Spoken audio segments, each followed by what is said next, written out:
My delivery service is explicitly priced at 1 million yuan per order, but no one thinks it's too expensive.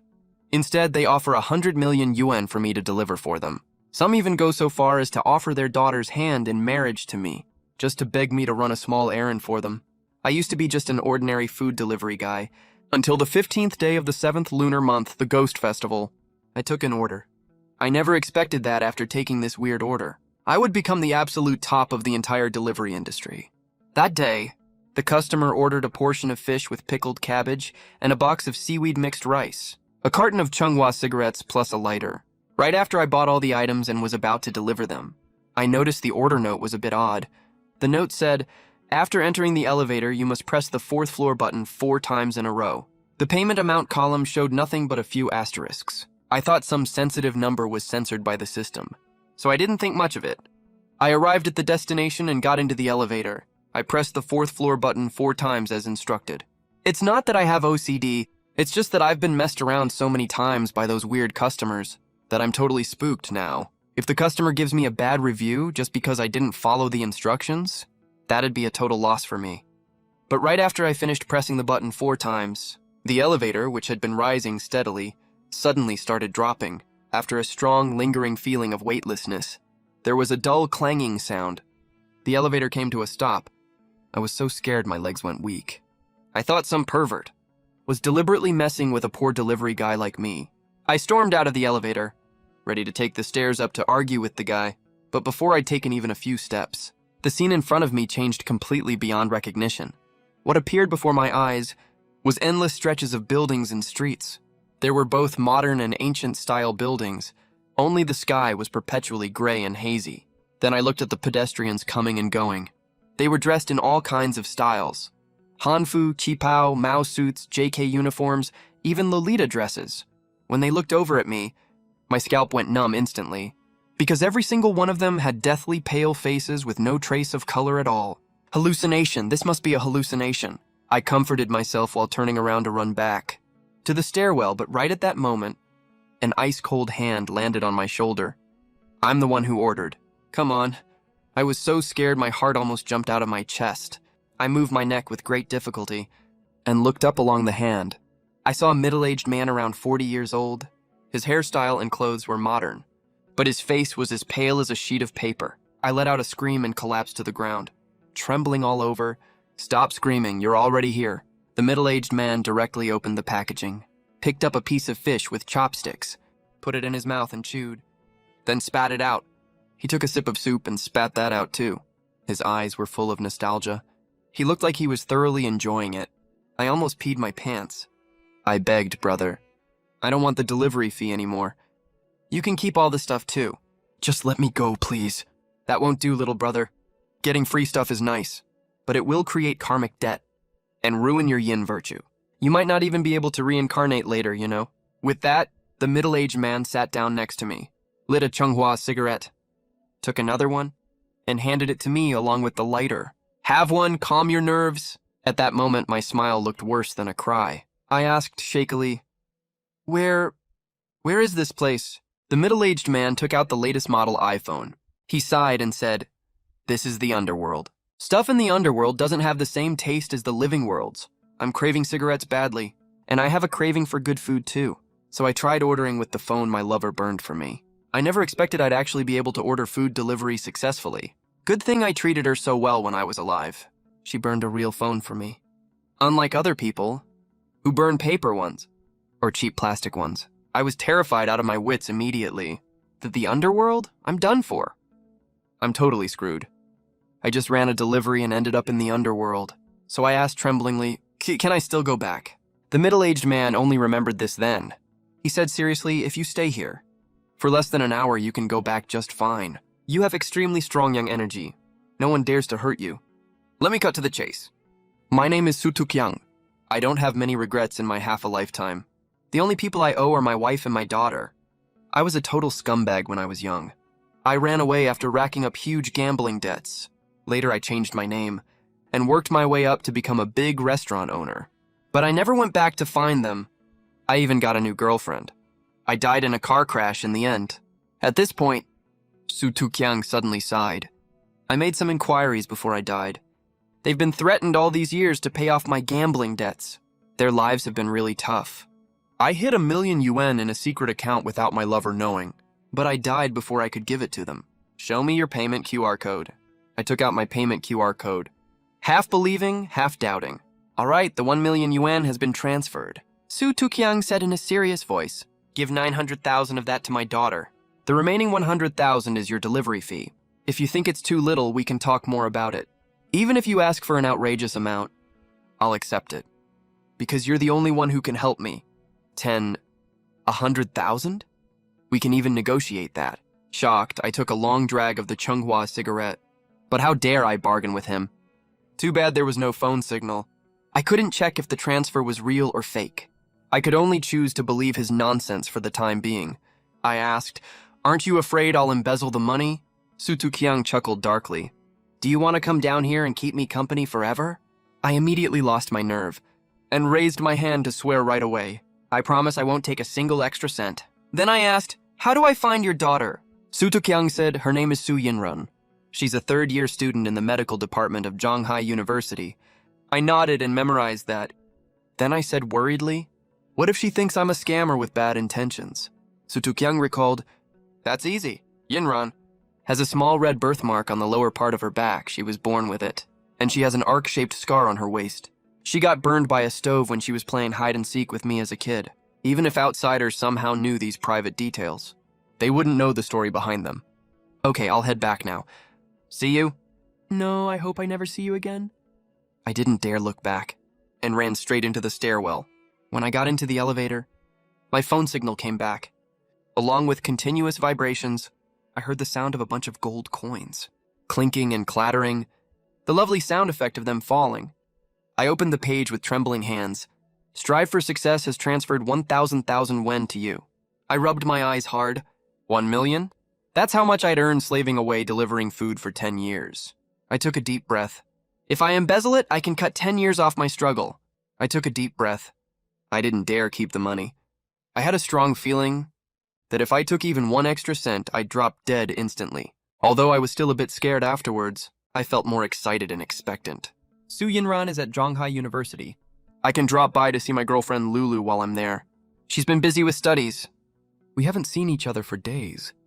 When I arrived at the gate of Zhonghai University, I saw my girlfriend Yang Lu wearing a pure white down jacket, tight leggings and marten boots on her legs. Her sweet, innocent face was full of expectation. Every boy passing by couldn't help but glance at her a few more times. I walked up to her. Lulu, is this the legendary telepathy between lovers? We met even before we contacted each other. I swung my leg off the bike and held out the flowers in my left hand to Yang Lu. I reached out to hold her hand, but I grabbed nothing but thin air. Yang Lu took a step back. Her eyes clearly screamed 3 words, stay away from me. Then she said coldly, I'm not waiting for you. And we're breaking up. Stay away from me from now on. I don't want people to get the wrong idea. Her words hit me like a bolt from the blue, leaving me frozen on the spot. Then I laughed and said, come on, you're kidding. I'm gonna start making big money soon. I can support you now. But Yang Lu gave me a disgusted side glance. You think that chump change of yours is enough to support me? With that, Yang Lu pointed at a sports car driving towards us. Do you think I'd ever get to ride a car like that if I stay with you? I can do that right now. Why the hell would I waste time on you? After spitting out those words contemptuously, she put on the smile that used to be only for me, walked over to the sports car and stopped. A young man dressed in fancy, expensive clothes got out of the car. Yang Lu leaned her head on his shoulder on her own initiative. Looking at the sweet, cuddly scene in front of me, my chest heaved violently. A chubby guy stopping to watch the show joked, dude, you wasted your money on those flowers, huh? She's easily class beauty level, look at her. Why would she go for a delivery guy like you? You know who that guy is. That's the famous student council president Chen Tianming. He's a rich second generation too. Sigh, another innocent schoolgirl fallen for him. Right then, Chen Tianming noticed me staring at them with a bouquet in my hand. He asked Yang Lu, do you know that delivery guy? Just a high school classmate. We're not close. All right, let's go then. Chen Tianming turned around, pulled the car door open with one hand, holding a hotel key card in the other, and waved it slightly in my direction.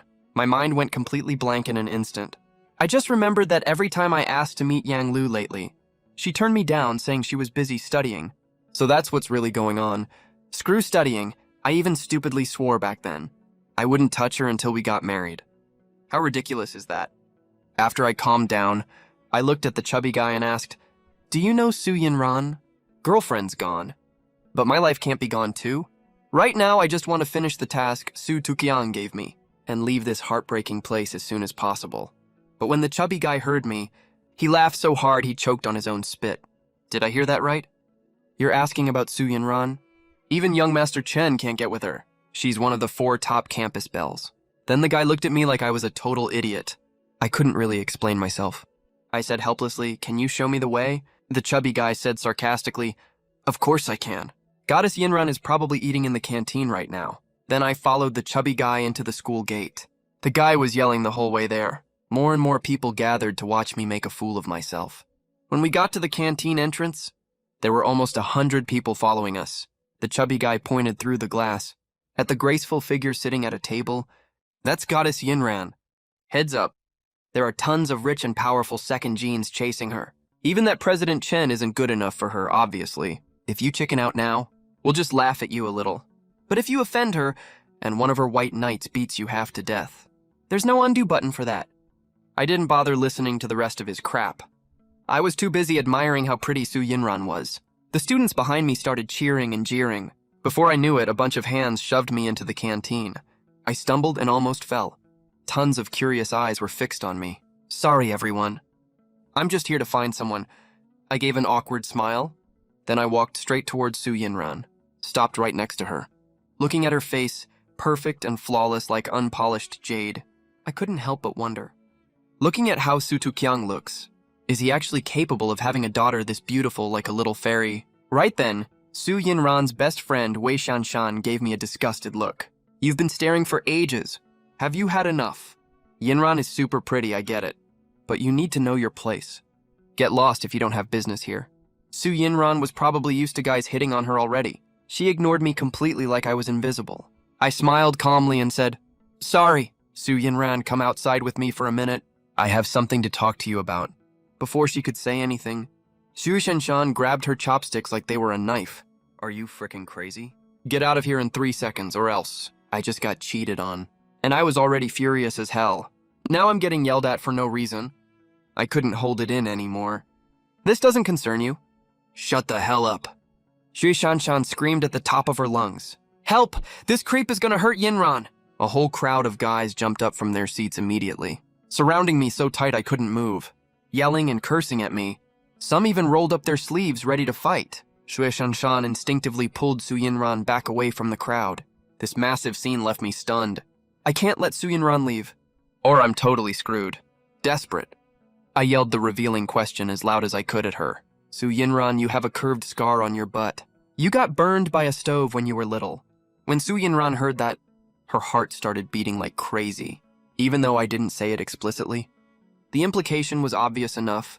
That was a secret she never told anyone. It's her private business. Now some random stranger not only knows it, but said it out loud in public. Even if it was vague, she felt so embarrassed. She pulled hard to get free from Shu Shanshan's grip, ran right up to me, and put her soft hand over my mouth. "Stop talking, please." Su Yinran lowered her head, flustered and embarrassed. "I'll go outside with you." Everyone heard what she said. All of them were so shocked their brains short-circuited. The huge canteen fell dead silent immediately. "Come on, let's go now." Su Yinran couldn't stand staying there another second. In her panic, she grabbed my arm and pulled me outside. "Yinran, where are you going?" Shui Shanshan asked loudly, worried. "I'm taking him outside to talk about private stuff. I'll be back later," Su Yinran said without looking back. Outside the canteen, the chubby guy saw Su Yinran actually coming out with me, and acting so close to me too. He smacked himself hard in the face. All the students who followed us were frozen in shock. Su Yinran was way too popular. People were watching her everywhere she went. So she took me to an internet cafe off campus and rented a private booth. Once we went in, Su Yinran looked at me warily. She asked, pretending she didn't know, "What did you mean by those things you said?" I said in a low voice. "There's no one else here. Let's get straight to the point." I lifted my hand and patted my own butt. "When you were little playing hide and seek, you got burned there by the stove."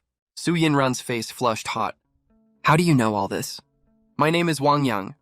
Su Tuqiang sent me to find you. I sat on the sofa and lifted my head. He was worried you wouldn't believe me, so he told me those things as proof. Su Tuqiang? Su Yinran's beautiful eyes widened in shock. Her memories of her father only went back to when she was 8 years old. One day he left home and never came back. On top of that, he owed millions in debt. Starting from then, groups of people would break into their house all the time, smashing things and beating people up. They even threatened to make her and her mom pay off the debt with their bodies. Her mom worked 4 jobs. Besides paying for her school and living expenses, all the money went to paying off the debt. They only finished paying it off this year. That's why she hated her father so much. Just thinking about all these old memories. Su Yinran was already sobbing her heart out. I patted her back awkwardly, not knowing what to do. Keep your voice down, okay? Or people will think I did something bad to you. The second she heard that, Su Yinran cried even harder. Why doesn't Su Tuqiang come stand in front of me himself? I shook my head and said, I'm afraid that's not possible. He's already dead. But he saved 900,000 yuan for you before he died. Su Yinran's eyes flashed with rejection. I don't want a single cent of his money. I got furious all of a sudden. If you don't take it, then I'm done for, you know that. This is a matter of life and death for me. No matter how pretty you are, it's none of my business. So I smacked her right across the face. Su Yinran covered her face, looking utterly shocked. Are you stupid or what? Don't you know what your family's situation is like? You're still young. You can afford to be reckless. But have you thought about how your mom feels? Besides, your mom paid off his gambling debts. That means he owes your mom this money. Then I pulled out my phone and threatened her. What's your WeChat ID? If you dare refuse, I'll leak all your private stuff. You're right. I'm not doing this for myself. I have to take this 900,000 for my mom. After Su Yinran calmed down, she sent me a friend request. I transferred the 900,000 yuan to her. My life is saved. I let out a long sigh of relief. I should get going. Stop! Su Yinran blocked my way. She pointed at her red cheek that I'd slapped and huffed angrily. You slapped me and just want to leave. You can slap me back if you want. I leaned my face towards her voluntarily. Su Yinran bit her lip gently. She asked tentatively, Be my boyfriend for 1 day tomorrow, okay? I refuse. I turned her down immediately. Only 1 day? Are you playing with me? If it's a permanent thing, I might think about it. I just got dumped and cheated on today. I don't want to get dumped again tomorrow, Su Yinran said helplessly. There's an old professor who helped me a lot. He's having his birthday celebration tomorrow. One of the guests is an annoying pest I hate. I heard he's planning something big tomorrow. He wants to get the professor to set us up, and I can't skip the event. I really don't know what to do. You're not from the university, so no one will find out it's fake. Please, I'm begging you. Fine, I'll help you this time and we'll be even. I looked at her uneasy eyes. I really couldn't bear to turn her down. If I can solve her problem, then I can take the 100,000 yuan with a clear conscience. See you tomorrow then. Su Yinran pushed the door open and left. When I calmed down, I thought of Yang Lu. I felt extremely annoyed right at that moment. My phone rang. It was another errand delivery order, but the order details were super vague. Order notes: bring a bottle of mutai, 2 cups. You'll get 10 million worth of shares in return. Address is nearby. Pick an elevator you like. Press the 4th floor button 4 times in a row. When I saw the part about pressing 4 times for 4, I knew it was an order from the underworld. 10 million? I jolted awake instantly. Why did I get dumped so mercilessly? Because I'm not rich. Even though I believe true love exists in this world. To avoid making the same mistake again. Even if I get knifed this time, I have to go. But I never would have guessed. Not only did I become rich this time, I also got my revenge for being cheated on right on the spot. I left the internet cafe. I jogged all the way. Got back on my motorcycle. I headed to the mall. After buying the stuff, I walked into the elevator. When everyone else got off, I couldn't wait to press the 4th floor button 4 times. The elevator screen instantly turned into garbled code. It dropped suddenly, after a moment of weightlessness. The elevator door opened automatically. Hey kid, Su Tuqiang walked towards me. Next to him was a pot-bellied, elegantly dressed, middle-aged man. I smiled and said, I've already transferred the 900,000 to Su Yinran. Su Tuqiang nodded in satisfaction. Thank you. I feel that the karmic debt is settled now, I asked confusedly. I took a random elevator down, and we're still at the same place as last time, Su Tuqiang explained. Last time I wrote down a specific address because I was afraid you wouldn't come. Actually, no matter which elevator you take down, it's all the same. This is the end of the Yellow Springs Road. The pot-bellied middle-aged man looked at the mutai in my hand. His eyes lit up. How about it, old Chen? I didn't lie to you, right? You really can order takeout from the living world. After showing off, Su Tuqiang said to me, "This is Chen Hongfei, a local boss in Zhanghai City. He owns a decoration company worth over 100 million. Hurry up, kid! Give me the wine, I'm dying for a taste." Chen Hongfei took the moutai. He poured 2 cups and handed them to me and Su Tuqiang. Then he took a big swig straight from the bottle. Chen Hongfei swished it around his mouth like he was gargling. He drank it, then spat it out. Then he closed his eyes, savoring the taste. This is called tasting in the underworld. Food and drinks from the living world. If ghosts actually consume them, there's only one outcome. Their soul will be scattered forever. Su Tuqiang urged him, "Old Chen, time is limited. Tell him what you need first, then you can drink slowly." Hearing that, Chen Hongfei told me an address. Then he looked at me expectantly. "Go to my house and touch my portrait. So I can possess your body?" Possession? I froze. I've watched enough horror movies. Is that something you can just do randomly? What if you possess me and refuse to leave? Then I'll end up dead for sure, right? Seeing that I didn't say anything for a long time, Chen Hongfei broke down in tears. "I'll kneel for you. Please just help me. My only son was born to my ex-wife. His name is Chen Tianming. After I died, I checked the book of life and death with the judge, and only then did I find out. That bastard isn't even my son. The fortune I worked my ass off for half my life can't end up in his hands. I want to go up and tell my current wife to take away his right to inherit the shares. I'll give you 10% of the company's shares as a reward." Chen Tianming, just hearing that bastard's name, made me furious. The scene at the school gate popped into my head. I grabbed Chen Hongfei by the collar angrily. I asked, barely controlling my rage, "Your son, is he the student council president of Zhanghai University?" Chen Hongfei was stunned and asked, "You know him?" "More than just know him. He cheated on me with my girlfriend this afternoon." Chen Hongfei saw my face darken. He immediately distanced himself humbly. "Kid, this has nothing to do with me. Chen Tianming isn't my son. When I possess your body later, I'll make him kneel and apologize to you." Only then did I let go of his collar. "That's not a bad idea, but how can you guarantee you won't take over my body permanently?" "How would I dare?" Chen Hongfei said humbly. "I'm just a ghost. Once I leave the underworld, if I stay out for more than an hour, my soul will be scattered forever." "Really?" I looked at him, then looked at Su Tuqiang. "It's true," Su Tuqiang said. "We've checked.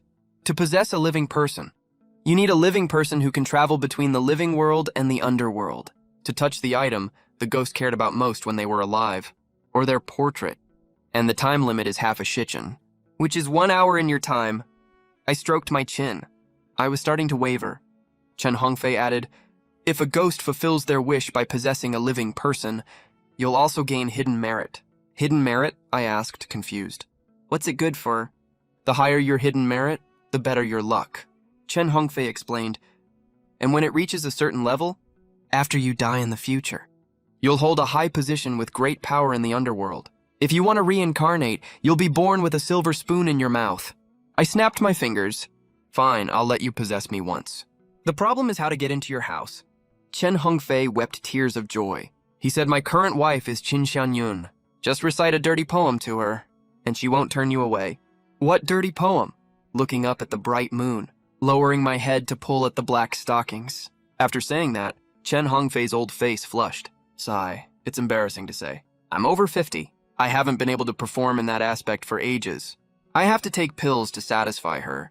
10 days ago, I took a pill, got too excited, and kicked the bucket. I gave a thumbs up. All I can say is that's freaking awesome, Chen Hongfei said awkwardly. The wedding was prepared right before that night. Got it. I nodded and said, I'll head out first. I'll go to your house soon. I walked slowly and calmly, turned around and got into the elevator. I got back to the ground floor. Chen Tianming, your retribution is coming tonight. I hopped on my scooter and headed for IT. The address Chen Hongfei gave me, Mingyu City. This is a famous luxury residential complex. You have to verify your assets even just to view a property here. You can't buy an apartment here unless you have assets worth over 100 million outside the community gate. The security guard stopped me. Non-residents are not allowed inside. Leave the takeout here. We'll deliver it to the door. I'm here to see my sister. The security guard glanced at me disdainfully. If your sister lives here, why are you working as a delivery guy? He picked up the walkie-talkie to call for backup. I didn't bother arguing with him. I said directly, contact Qin Xianyun in 1301. Building 7 right now. I'll talk to her. The guard saw how calm and cocky I was, and he started to feel unsure. No delivery guy would ever dare act this arrogant around him, so he let me follow him into the security booth. He dialed the number and handed me the phone. Hello? What's up? The woman's voice was extremely alluring. It sent a tingle all through your body just hearing it. Sister Xianyun, it's your little brother. The security guard stopped me outside. Tell them something. Let me in. Little brother? I'm an only child. Where would I get a little brother? Qin Xianyun was about to hang up. Wait, don't you remember the poem I recited to you that night? I said quickly. Looking up at the bright moon, lowering my head to pull at the black stockings. Beep, beep, beep. The phone was hung up. My hand holding the receiver went stiff. I didn't mispronounce a single word, right? Why did she hang up? The guard looked at me coldly. He was just about to speak. When the phone rang again, the guard looked. The caller ID was still that resident. He picked it up and said firmly, Dear resident, I promise I'll send this perverted thug to the police station and bring him to justice. That's my little brother. Qin Xianyun snapped angrily. I just hung up by accident. Stopping him outside is bad enough. You even looked down on him. Apologize or you're fired tomorrow. The guard's smile froze instantly. Cold sweat immediately started running down his cheeks. Thinking of that modified poem, he muttered to himself. Our siblings this open these days. Sorry. I'll let you in right away. After hanging up the phone, he bowed to me. He almost kowtowed. I waved my hand. Soon I was standing outside Chen Hongfei's door. I knocked on the door. The door opened, and in my sight appeared a woman wearing a purple nightgown with floral lace trim. She had delicate features and looked under 30. Her figure was absolutely amazing. Curvy in all the right places, she oozed charm all over. What's going on? Did I go to the wrong door? Chen Hongfei is over 50. This girl is young enough to be his daughter. I looked up confusedly. The house number was correct. She was also looking at me with a weird expression. How do you know that poem? I was stunned. Are you really Qin Xianyun? Yes, it's me. Zhue Zhenyun nodded. If I told you Chen Hongfei told me himself, would you believe me? Qin Xianyun stepped aside to let me in. Come in and talk. You believe what I said? I looked shocked. No, I don't. Qin Xianyun shook her head. But she was extremely curious. But those 2 lines coming out of your mouth, that was something impossible, yet it happened. After entering the door, the first thing I saw was the portrait on the living room table.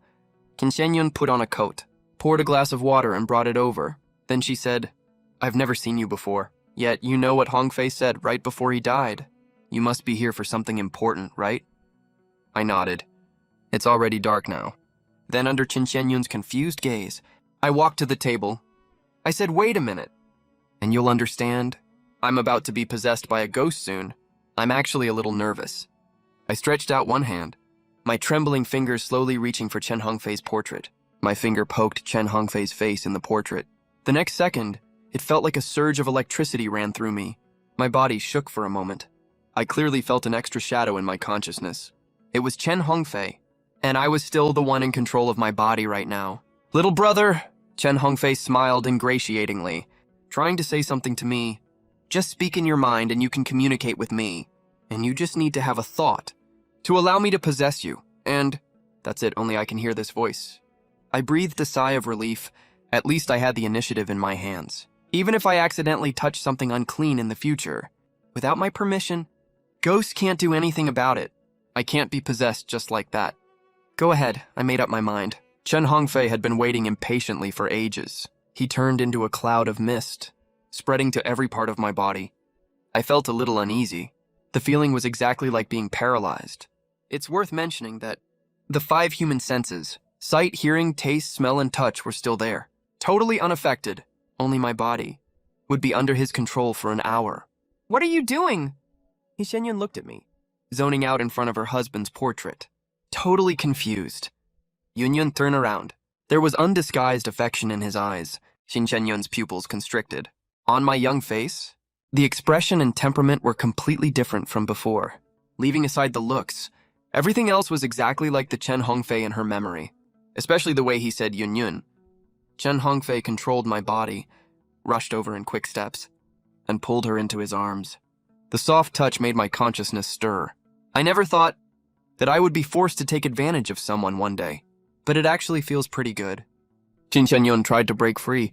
Yun Yun, it's me, I'm back, I said in an old, gruff tone. Hongfei, you're Hongfei? Qin Xianyun's beautiful eyes widened in shock. She found it more and more unbelievable. Chen Hongfei lifted my hand and stroked her hair. He said my soul can only possess his body for 1 hour. With that, he leaned down and kissed her. Qin Xianyun's mind was in a complete mess. She didn't know whether to move away or stay still. This was a stranger's body, but it held her husband's soul. As a hot-blooded young guy, I couldn't stand this kind of teasing at all. A raging fire seemed to ignite all over my body in an instant. Young people are really something. Chen Hongfei sighed with deep emotion. I feel like I'm 20 years old again. He pulled Qin Xianyun onto my lap to sit down and wrapped his arms around her. His chin was resting. On her shoulder from behind, Chen Hongfei gave her a kiss. His face was full of nostalgia and contentment. Xiaoyun, I came back this time to tell you something important. What important thing? Qin Xianyun was already flustered and distracted by his touches. She is 30 years old. She has been working at Chen Hongfei's company ever since she graduated from college. 5 years ago, her mother suddenly fell seriously ill, and they urgently needed a large sum of money. Chen Hongfei paid for the medical bills and pulled strings to get a famous doctor for her. After they got through the crisis, Qin Xianyun was extremely grateful to him, so she gave in to his advances after a little resistance. It has been 5 years, and Chen Hongfei had physical problems in their married life. Although she didn't love Chen Hongfei, morally she would never allow herself to cheat on him. But now her dead husband was interacting with her in a young man's body. She simply couldn't stay calm and unaffected. Tianming is that bitch's son with another man? Chen Hongfei roared furiously. Qin Xianyun trembled slightly, then asked in shock, He's not your biological son. Call him right now. Tell him to get his ass back here in half an hour. Chen Hongfei was boiling with rage. Also, arrange a paternity test as soon as possible tomorrow. Take away his right to inherit. Qin Xianyun looked a bit hesitant. I'm afraid that won't work. You've already been cremated to ashes. We don't need my DNA for the test. It's the company's delivery driver. Old Liu, Chen Hongfei said. Old Liu? Qin Xianyun recalled. Every time old Liu looked at Chen Tianming, there was a strange emotion in his eyes. She used to think it was just respect for the young boss. Now that Chen Hongfei mentioned it, it did look exactly like a father who didn't dare to acknowledge his own child. Under pressure, looking at his son, Qin Xianyun picked up her phone and called Chen Tianming. She told him there was a major crisis at the company and ordered him to come home as fast as possible. It's extremely urgent. Also, the guy I'm possessing is named Wang Yang, Chen Hongfei introduced. I promised to give him 10% of the company's shares. Qin Xianyun was stunned. That's like giving away 10 million for free? Don't be reluctant, Chen Hongfei said earnestly. He implied right now he keeps a low profile, but he's a hidden dragon. I can't tell you the details for now. Just think about why I'm able to come back through him. In short, he's destined for great things. If you don't seize this opportunity now, you won't be able to afford to associate with him later. Then he added, now that I'm dead, the company might collapse completely. If he has a stake in it, it will never go under. It might even grow bigger than before. What we get will be way more than what we give. Hearing such a high evaluation of myself, I was also stunned. I got 10 million worth of shares just like that. But why does it sound like they're the ones getting the better end of the deal? Well, whatever. Rising from rags to riches is like rolling a snowball. You can't get it started without that first small handful of snow. I thought to myself thoughtfully. Jue Zhenyun nodded. Without any hesitation, Chen Hongfei glanced at the wall clock and started getting a little anxious. There's only 51 minutes left. If I don't beat that bastard with my own hands, my resentment won't go away, and I won't be able to reincarnate. We still have time. Qin Xianyun comforted him. I remembered the scene where Chen Tianming was showing off his hotel keycard. It's been almost an hour and a half, I thought. That son of a bitch can't have already gotten down to business that fast, right? At the same time, in a luxury suite at Blue Sky Hotel, the sound of running water stopped. Yang Lu wrapped herself in a bath towel. Her cheeks flushed pink. She looked nervous and pushed open the bathroom door, only to be dumbfounded by what she saw. Chen Tianming was hurrying to put on his clothes. Tianming, where are you going? Yang Lu panicked a little. She explained hurriedly, "Believe me, that delivery guy is really just my high school classmate. That's none of your business." Aunt Yun called and said something big happened. Chen Tianming patted her thigh and smiled. "Wait for me to get back. We can have some fun then." Chen Tianming ran downstairs, got in his Maserati, and slammed on the gas the whole way. He didn't even stop for red lights. The hotel wasn't too far from Mingyu City residential area. 20 minutes later, when Chen Tianming took out his key and opened the door, the scene in front of him left him stunned. Aunt Yun, who he'd fantasized about for so long, but never dared to make a move on, was actually snuggling up to a young man on the sofa right now. She was in his arms, her eyes glowing with sweetness, chatting and laughing happily. Then, when Chen Tianming saw the young man's face clearly, he was completely floored. The bright color of the delivery uniform was especially glaring. "It's him. It's definitely him. That delivery guy from the school gate? Aunt Yun. My dad only died 10 days ago. His body isn't even cold yet. How could you do this? Aren't you afraid he'll come back for you?" Chen Tianming's eyes were blazing with rage. Qin Xianyun stood up without any hesitation, holding my arm. "I am afraid, but he already came back to find me." She smiled and looked towards the door. "Tianming, this is your father."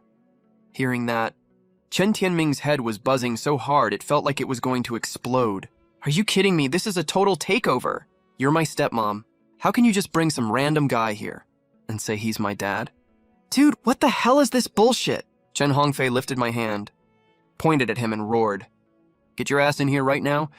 Chen Tianming froze. That tone sounded exactly like his father, when he lost his temper at employees. "You're not coming in, huh?" Chen Hongfei didn't say another word, grabbed a chair and threw it right at him. Chen Tianming hadn't even recovered from his shock, and the chair hit him square in the face. He fell flat on his back from the impact. His face was already black and blue, and covered in blood. "Be careful with how hard you hit him. Don't kill him. I'll be the one who gets in trouble if you do," I said in my mind. "Don't worry, I know what I'm doing," Chen Hongfei replied, then rushed over and dragged the dazed Chen Tianming into the house. "You bastard. To use your own words, I only died 10 days ago, and you're already out chasing girls. Well, just like you said, I came back to find you. Do you know who you tried to steal a girl from this time?" Chen Hongfei grabbed a broken chair leg and kept cursing, hitting him every now and then, and kicking him from time to time. Chen Tianming let out yelps like a wounded dog. I watched with schadenfreude.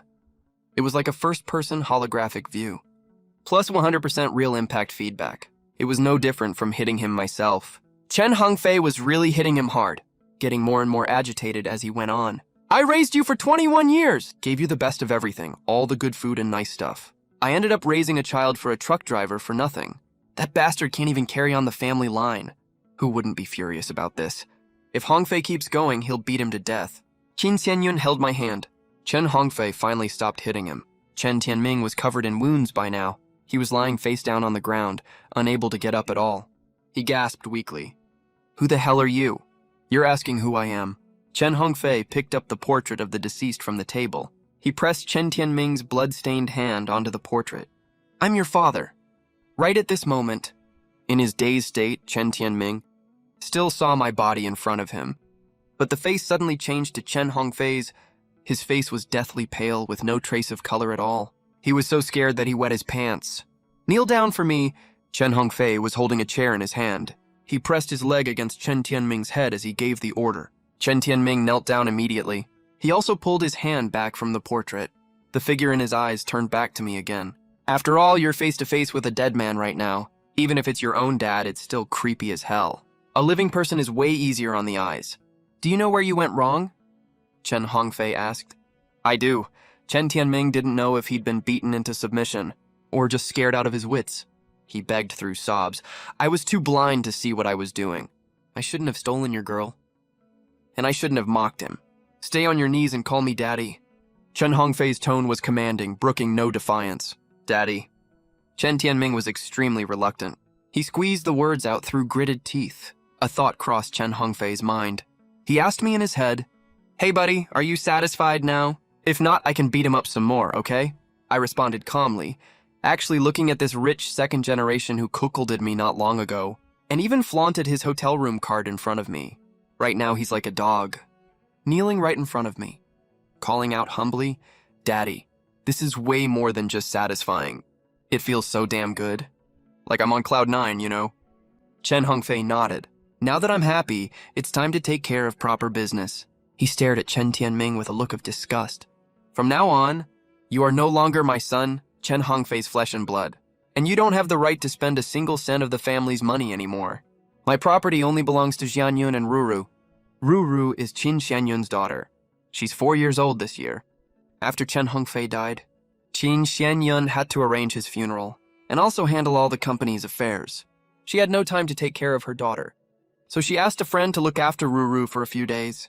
This made Chen Hongfei feel rather regretful. He only had an hour total. He didn't have time to see his little daughter one last time. Chen Tianming endured the pain and struggled to get to his feet. He roared, "I don't understand. Why did you beat me up as soon as you came back? And you even want to cut ties with me? Because you're a bastard." Chen Hongfei swung the leg of the chair and knocked him to the ground again. Chen Tianming rolled on the ground in agony like a mad donkey. "Aunt Yun, didn't you say before? You dote on me like an older sister dotes on her little brother. Beg him for mercy for me, please. Sorry, I can't help you with this." Qin Xianyun shook her head and said, "Tomorrow I'll arrange a paternity test for you. Once it's confirmed what Hongfei said is true, I'll follow Hongfei's instructions and file a request with the court to freeze your bank cards and strip you of all inheritance rights." Chen Hongfei snatched the access card from Chen Tianming, along with his house keys and car keys. He told Qin Xianyun, "Remember to notify the property management. He is forbidden from entering the complex from now on, so he won't disturb you and your daughter." "I don't believe it. It's fake." "It's all fake," Chen Tianming shouted wildly in despair. Qin Xianyun picked up her phone impatiently. She called the property management. "Hello. Please come to my house right now. Someone broke into Unit 1301 and is causing trouble." A few minutes later, a group of strong security guards arrived. They were all stunned when they saw how badly beaten Chen Tianming was. They thought to themselves, whoever did this really went hard on him. "Dear resident, who is the one causing trouble?" the head of security asked as he looked at the man on the ground, though he looked absolutely terrible. He was wearing all designer brands, so the security chief looked hostile and turned his gaze to me, who was wearing a food delivery uniform. "Captain, don't get the wrong idea again. That guy is her brother. I was on duty at the gate earlier, so I know," the security guard whispered in the captain's ear. Qin Xianyun pointed at the hysterical, broken Chen Tianming. "It's him. Sorry for the trouble. There's less than half an hour left." Chen Hongfei looked at Qin Xianyun. His gaze was full of passion. Time waits for no man. This is his last time in the world of the living. He didn't want to waste a single second. Qin Xianyun understood what he meant. Not only that, I, who was possessed by her dead husband, was young and full of energy in her heart. She also felt an indescribable sense of expectation rising. "This shouldn't be immoral, right?" Qin Xianyun said to the security chief with shortness of breath. "After you take him out, please close the door for me." "Thank you, sure." The security chief nodded. He threw a punch and knocked Chen Tianming's hand, which was clutching the doorframe, away. The other security guards didn't give Chen Tianming any chance to resist. They picked him up and carried him straight out. The moment before the door closed, Chen Tianming caught a glimpse of what was happening inside. It almost gave him a stroke. In his line of sight, the food delivery guy couldn't wait to pick up Qin Xianyun in a princess carry. Qin Xianyun, who had such a graceful figure, only resisted slightly, before giving up struggling, and was lifted up in his arms just like that, and carried into the master bedroom. She was filled with all sorts of emotions at that moment. She never even dared to dream of this. That I could be young once more. I have no regrets in this life now. His wife Qin Xianyun also closed her eyes. She whispered Hongfei, trying to ease her own psychological burden. She tried her best to picture her dead husband's face. My voice roared in my head in a panic. "What do you think you're doing?" Chen Hongfei, wait a second. Don't do anything stupid. However, for the entire hour of the possession, I had no control over my own body. "Sorry, kid." Chen Hongfei completely ignored my protests and did what he wanted anyway. An hour and a half later, Qin Xianyun gave me a charming, playful glare. "You must be hungry, right? I'll go make you something to eat." Qin Xianyun turned and went to the kitchen. I stood there alone. I gradually calmed my racing thoughts. But for some reason, I had a strange feeling. First, out of nowhere, the image of a little girl popped into my head. I've never even seen a photo of her. But I knew her name was Ruru. Not only that, When it came to Qin Xianyun, I also had the illusion that she was my wife. Is this a side effect of the possession? Did Chen Hongfei's emotions stay in my consciousness? I broke out in a cold sweat from the thought. If this keeps up, I'll slowly be assimilated by Chen Hongfei and lose myself completely. No, I have to find Chen Hongfei before he reincarnates and ask him to explain everything as soon as possible. I was so lost in thought. Qin Xianyun walked in carrying a plate of dumplings. Thanks, Sister Xianyun. I'm really hungry. I took the chopsticks and started wolfing down the food. Don't leave tonight. Stay over at my place. Qin Xianyun chuckled softly. My hand trembled. Don't get any wrong ideas. I'm not gonna eat you, okay? Qin Xianyun added that you can sleep in Ruru's room tomorrow morning. Come with me to the company to sign the share transfer agreement. All the instructions Hongfei gave me, I won't pretend to follow them while secretly going against them. I hesitated for a second and nodded, but I need to go out for a bit later. Qin Xianyun thought I was gonna run off. There was a clear look of smugness in her beautiful eyes. Am I really that scary? Of course not. You're so beautiful, gentle, and thoughtful. It's my honor just to look at you. I raised my hand to swear, I really have an urgent matter to handle. I'll be back really soon. Fine, I'll trust you for now. With that, Qin Xianyun took the house key that originally belonged to Chen Tianming and placed it in my palm. Take this with you. I'm a bit tired. I'm afraid I'll fall asleep before you get back. I put the key away and thought for a moment. I went to the kitchen to wash the dishes and put them away properly. Only then did I leave the apartment. What a thoughtful, sweet little guy. Qin Xianyun leaned against the sofa, gazing at the door and zoning out. After I got in the elevator, I pressed the button for the 4th floor 4 times in a row. A strong feeling of weightlessness hit me. When the elevator stopped, the doors opened and I walked out into the hallway. I stood at the end of the road to the underworld. I spotted at first glance Su Tuqiang and Chen Hongfei sitting opposite each other over there. These two idiots were holding Chenghua cigarettes in their left hands and Mutai liquor in their right hands. Looking pretty relaxed and comfortable, I rushed over and slapped him hard across the face. Chen Hongfei's head spun 10 full circles before it stopped. Calm down, little brother, calm down. Su Tuqiang tried to dissuade me. This has nothing to do with you. Stay out of this.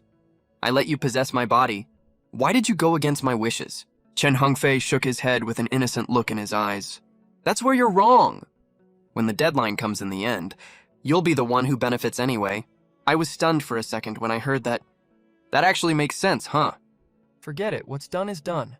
It's too late to say anything now. Seeing that my expression softened, Su Tuqiang breathed a sigh of relief. I didn't come down here to blame anyone. I told them about the worries I had. Also, Ruru's face kept appearing in my mind, and I was having these strange feelings towards them. Chen Hongfei and Su Tuqiang looked at each other in confusion. Hurry up and find someone who knows about this to ask. I didn't waste any more time, and urged them with a, all right, we'll go right now. Su Tuqiang and Chen Hongfei vanished in the blink of an eye. Not long after, Su Tuqiang came back first. The first thing he said was congratulations.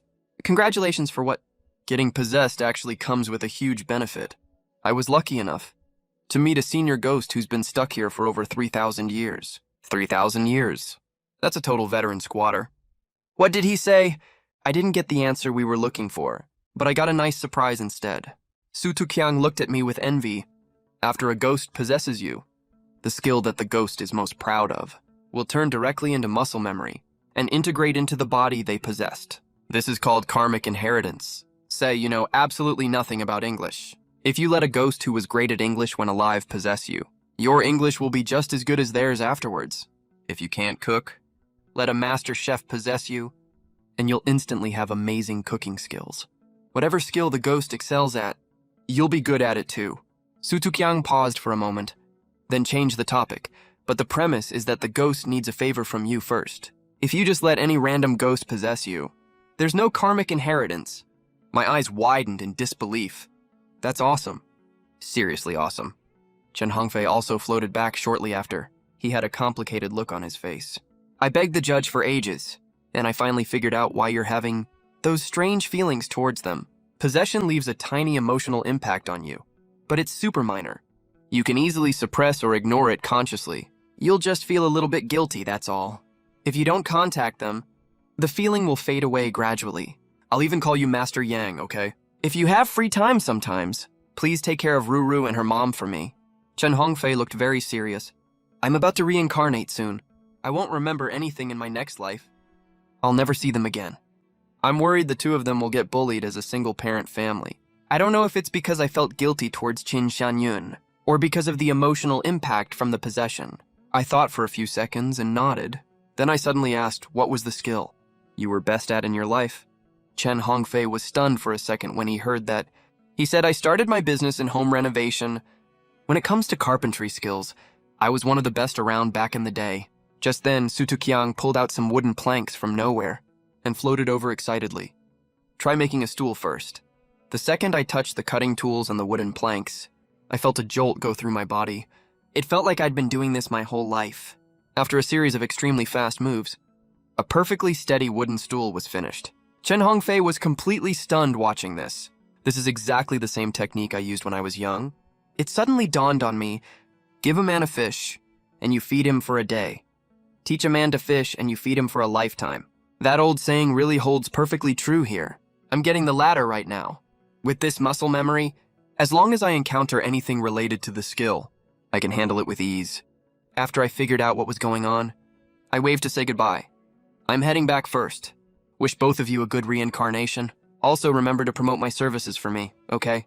The more big-shot ghosts from all industries there are, the more willing I am to run errands for them.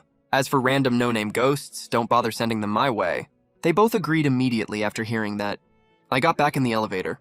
I stood in front of the door to apartment 1301, took out the key, opened the door and saw Qin Xianyun sleeping on the sofa.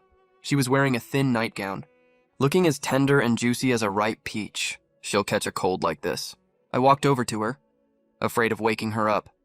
I picked her up very gently and carried her to her bedroom.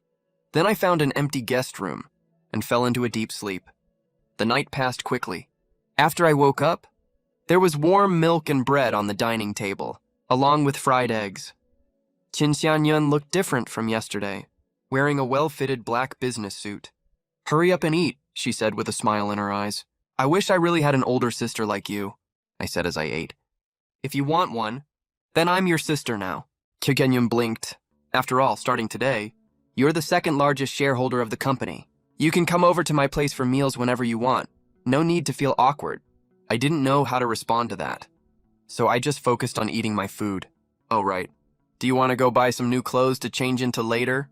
Qin Xianyun asked. I shook my head. I like delivering food. I'm going to keep doing that in the future. If there's nothing urgent at the company, I'll just wait for my dividends. I won't interfere with the company operations at all. I don't want to be tied down to a renovation company. I'm still counting on taking more orders from big-shot ghosts to get rich. The possession thing especially, it lets me learn all kinds of new skills.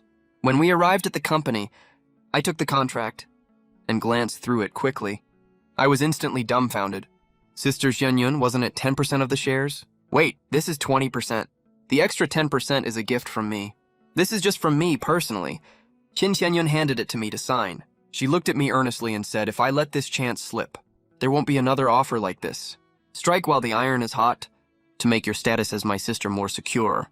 You might not even be qualified to get close to me later. I couldn't find any reason to turn this down. I signed my name without hesitation. My net worth skyrocketed immediately. That's 20 million per month.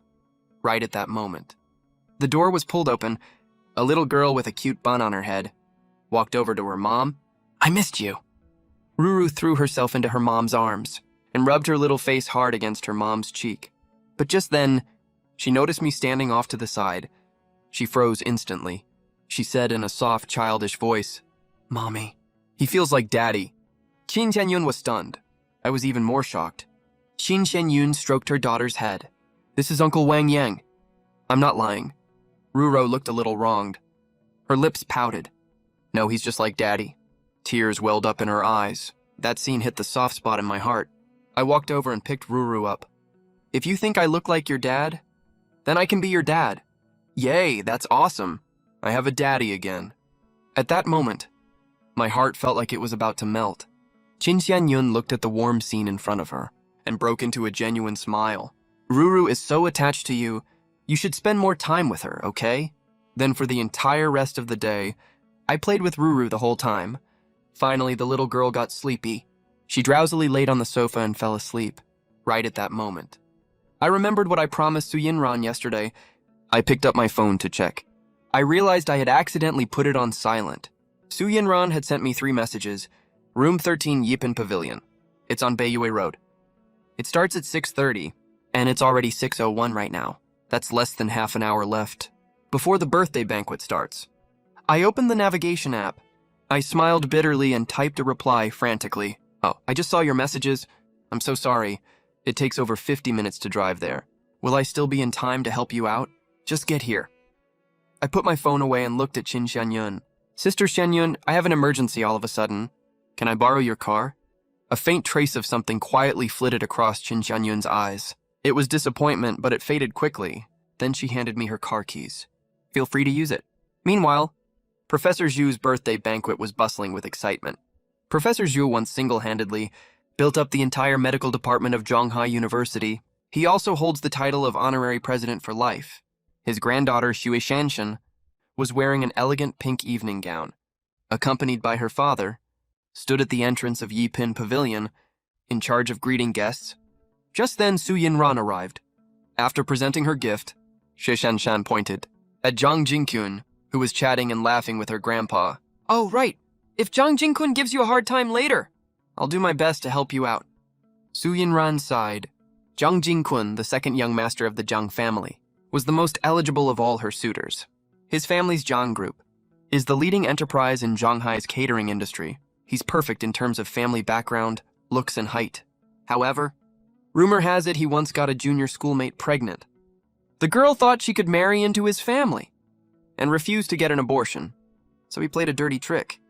He hired someone with a mental illness certificate to kidnap the girl and force her to abort the baby. That's why the more aggressively Zhang Jingkun pursued her, the more repulsed she felt. Just then, Professor Zhue saw her arrive.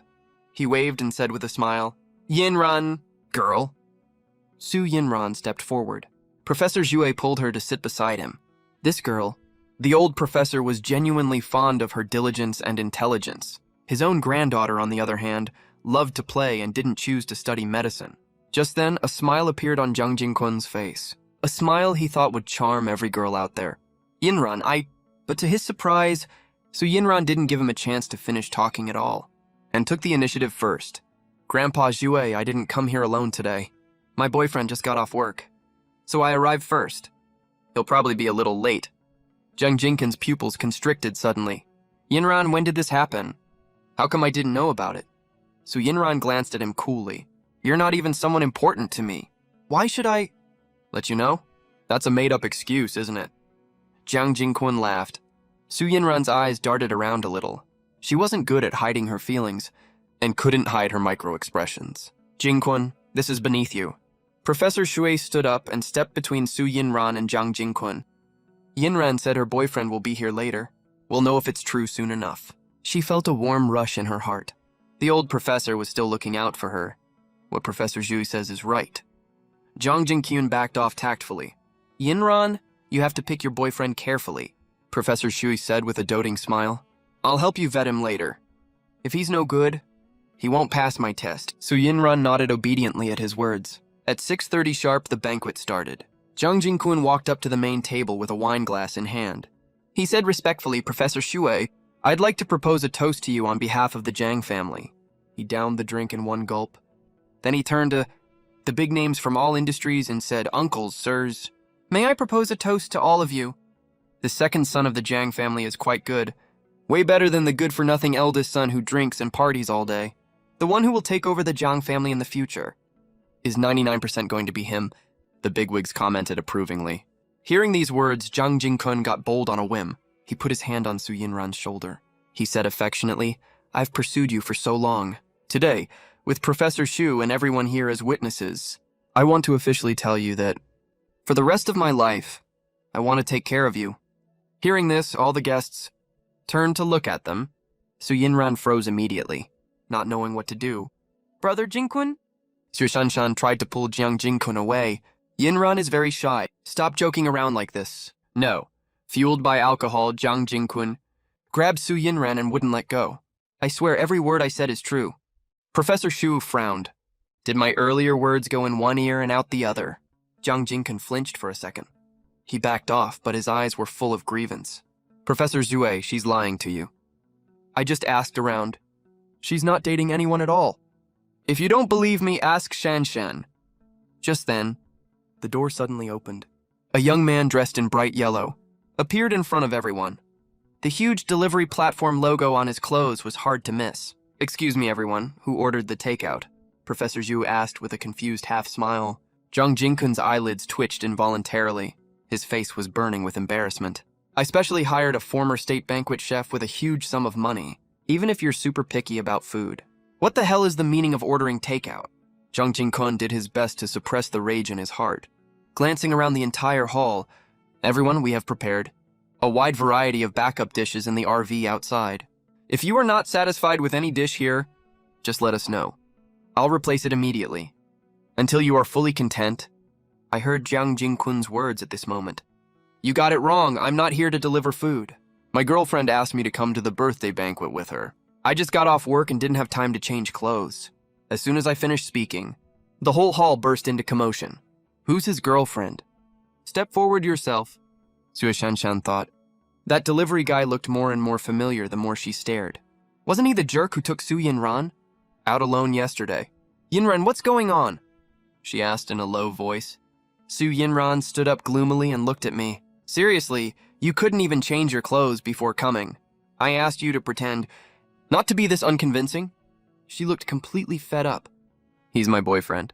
I already told Grandpa Shu about this beforehand.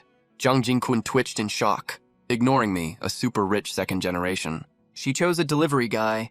At the same time, Su Yinran walked over, held my hand, and walked back to the main table. She introduced me generously, Grandpa Shui. This is my boyfriend. Hello, Grandpa Shui! My name is Wang Yang. I smiled calmly and greeted him politely. Although Professor Shui didn't really like the look of me either. You don't snap at a person who's all smiles. Professor Zhu grunted in response perfunctorily, then told Shenshen, go add a chair for Xiao Wang at the juniors table. As soon as I sat down, I looked at the delicious dishes that barely got touched. My eyes practically lit up. I'm just a tool person anyway. Why pass up free food? Those rich young masters all started laughing, like they were watching a clown perform. Brother Kun, look at the way this hick is staring. He really hasn't seen anything good in his life. Snarky comments kept coming at me one after another. I didn't care at all. Acted like I didn't hear a thing. I'm just here to act anyway.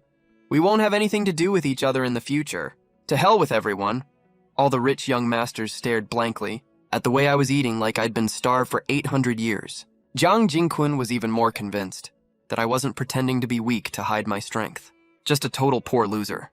He smiled and said, tastes good, right? These dishes are made by the chef, specially hired by our Zhang group, who used to cook for state banquets. Today is like a dream come true for you. Even if you deliver food your whole life, you wouldn't even qualify to deliver dishes of this level. For Yinran's sake, I can let you work at Waxian Residence, our flagship restaurant, as an errand boy. Then you'll get a chance to eat the leftovers here.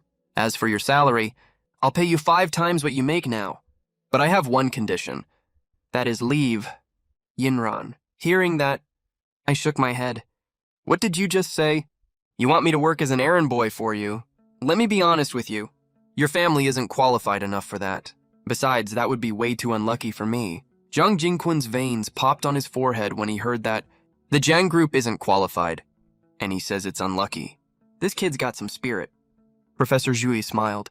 Although he comes from a humble background, he's hardworking, and he's being real and natural on an occasion like this.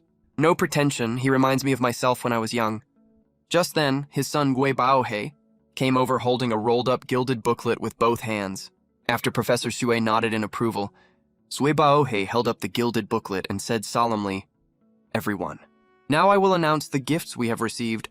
The Liu family from Tangan presents a pair of pure gold dragon and phoenix statues. Guests stood up and sat back down with smiles one after another. Gradually, the gift table was piled full of dazzling items. I was shocked in my heart. So many amazing treasures, each worth hundreds of thousands or even millions. There's even a rare copy of an ancient medical book. The old man's connections are really impressive. The Zhang group presents the imperial bestowed set from Liu Zhongfu, the Go sage of the Song dynasty, a Go board and a set of black and white ancient jade Go pieces. Zhang Jingqun stood up immediately when he heard that the birthday gift he gave. Professor Zhui couldn't stay seated on the spot, his body trembling with excitement. Imperial bestowed by the Song Dynasty Go Sage. Bring it here quickly. When the guests saw how strong the old man's reaction was, they were stunned at first. Then they realized what was going on. As a top national doctor, old Zhui became obsessed with Go when he was over 50. He's been practicing Go for 30 years now. After the gift was brought over, Zhang Jingqun stepped forward and asked with a smile, "I didn't let you down, right?" Professor Zhu looked down. His face twitched with excitement. The signature by Emperor Huizong of Song says Dominator of the Go world. The Go Immortal of the world. This belongs in my mansion's collection, Jingqun. You really put a lot of thought into this. Professor Shui gave a thumbs up and praised. Zhang Jingqun glanced at me meaningfully and waved, "Come here." I was confused. This punk isn't done showing off yet. He has to take the chance to humiliate me, right? But with all these important people watching, if I chickened out now, it wouldn't affect me at all later. The only one who would lose face is Su Yinran. I stood up and walked to the main table. "Is there something you need?" "It's old Shu's birthday banquet. Everyone prepared a gift," Zhang Jingqun said in an aggressive tone. "You didn't just come here to freeload tonight, did you?" "He came with me," Su Yinran explained hurriedly. "I already gave our birthday gift." Professor Shu had his eyes closed, immersed in the joy the Go board brought him, so he didn't react at all. Zhang Jingqun thought he had gotten permission and started acting even more recklessly. "You two entered separately, one after the other. Don't tell me he came empty-handed. Take out your birthday gift. Let us have a look." Just then, my phone suddenly started ringing. "Sorry. I usually set up a stall at the night market at this time, so I set an alarm." I took out my phone to turn it off. Clack, something accidentally fell out of my pocket. It fell on the floor. It was a pack of pickled mustard greens. No way around it. I used to save every penny for my ex-girlfriend, so I always kept pickled mustard greens on me, to eat with steamed buns for meals. I got cheated on yesterday. I haven't had a chance to change my clothes since then. Pickled mustard greens. Zhang Jingqun had a shocked, curious expression, like he'd just discovered a new continent. He grabbed my wrist lightning fast and held it up high, showing it to all the guests, and said sarcastically. I asked him to take out his gift. Guess what he brought everyone? A pack of pickled mustard greens. All eyes in the room focused on that pack of pickled mustard greens. Unbelievable, this poor loser is being so disrespectful to old Zhui.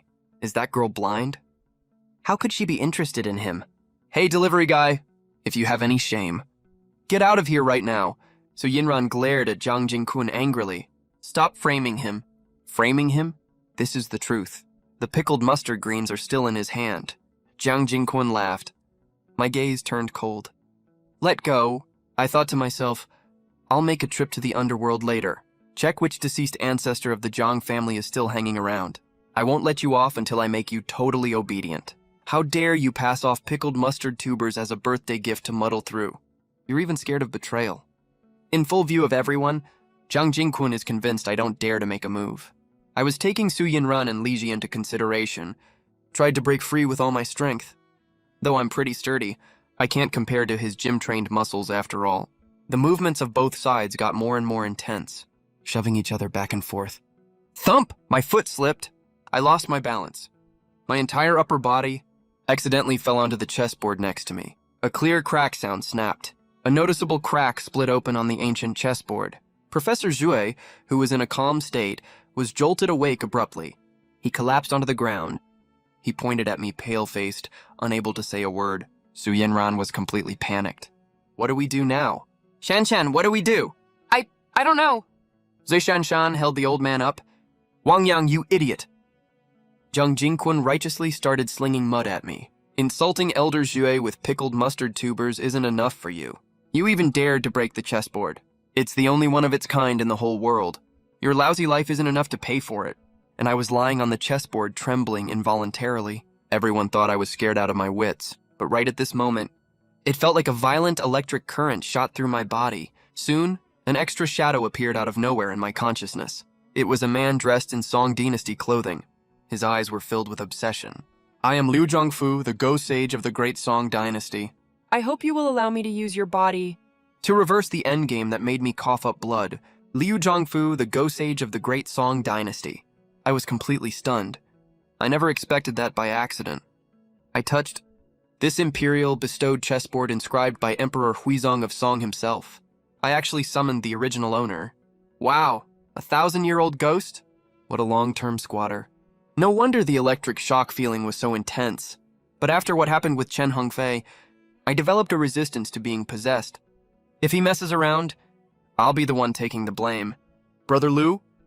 I closed my eyes and stared intently.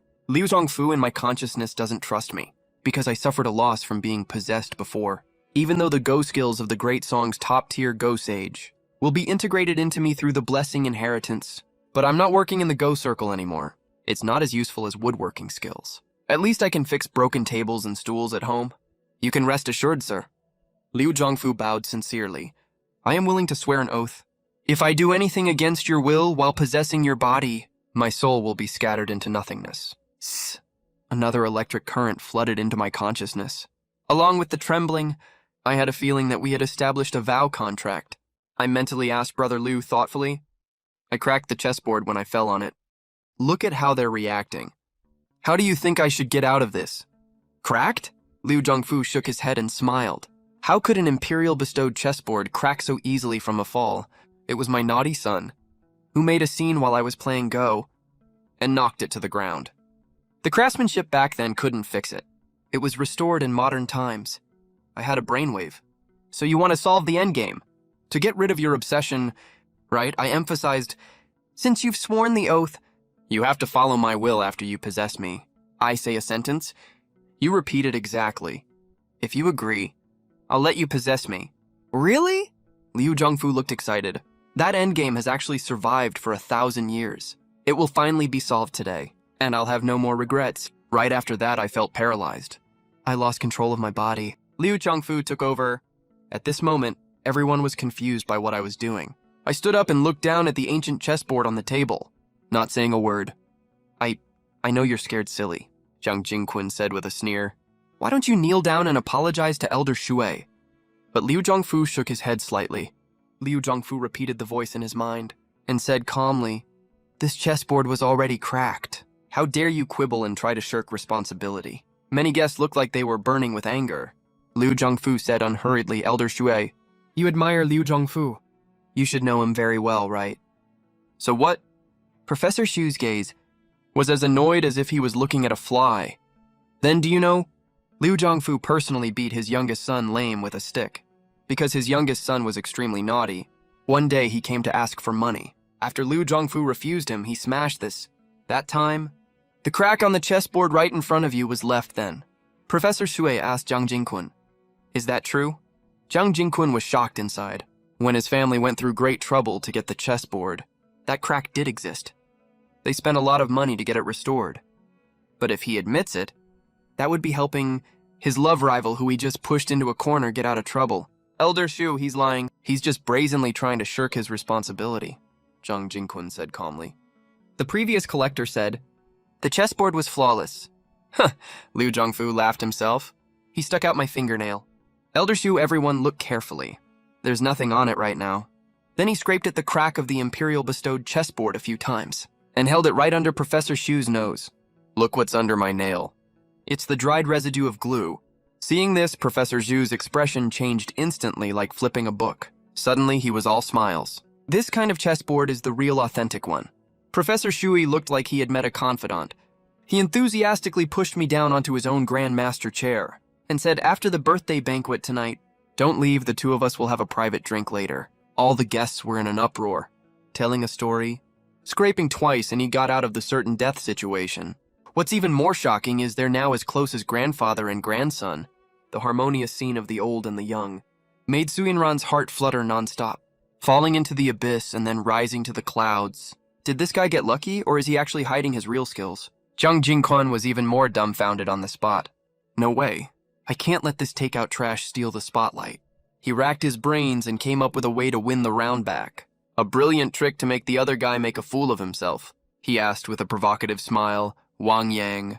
You talk about the great Song Go Sage like you know everything. So you must be very good at Go too, right? Why don't you show us some skills? Hearing this, Professor Zhu, his old eyes lit up. His gaze was full of expectation. Very good at Go.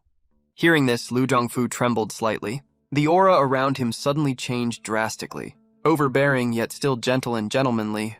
No one knows Go better than I do, Liu Zhongfu said casually, and my lips moved slightly, while both his hands reached into the black and white Go boxes in front of him. Then my index fingers moved so fast that they left after images, placing pieces here and there, moving smoothly and fluently. When I stopped moving my hands, the pattern that appeared was exactly the one on the hall wall. The 1,000-year-old endgame work of Liu Zhongfu. That was way too fast.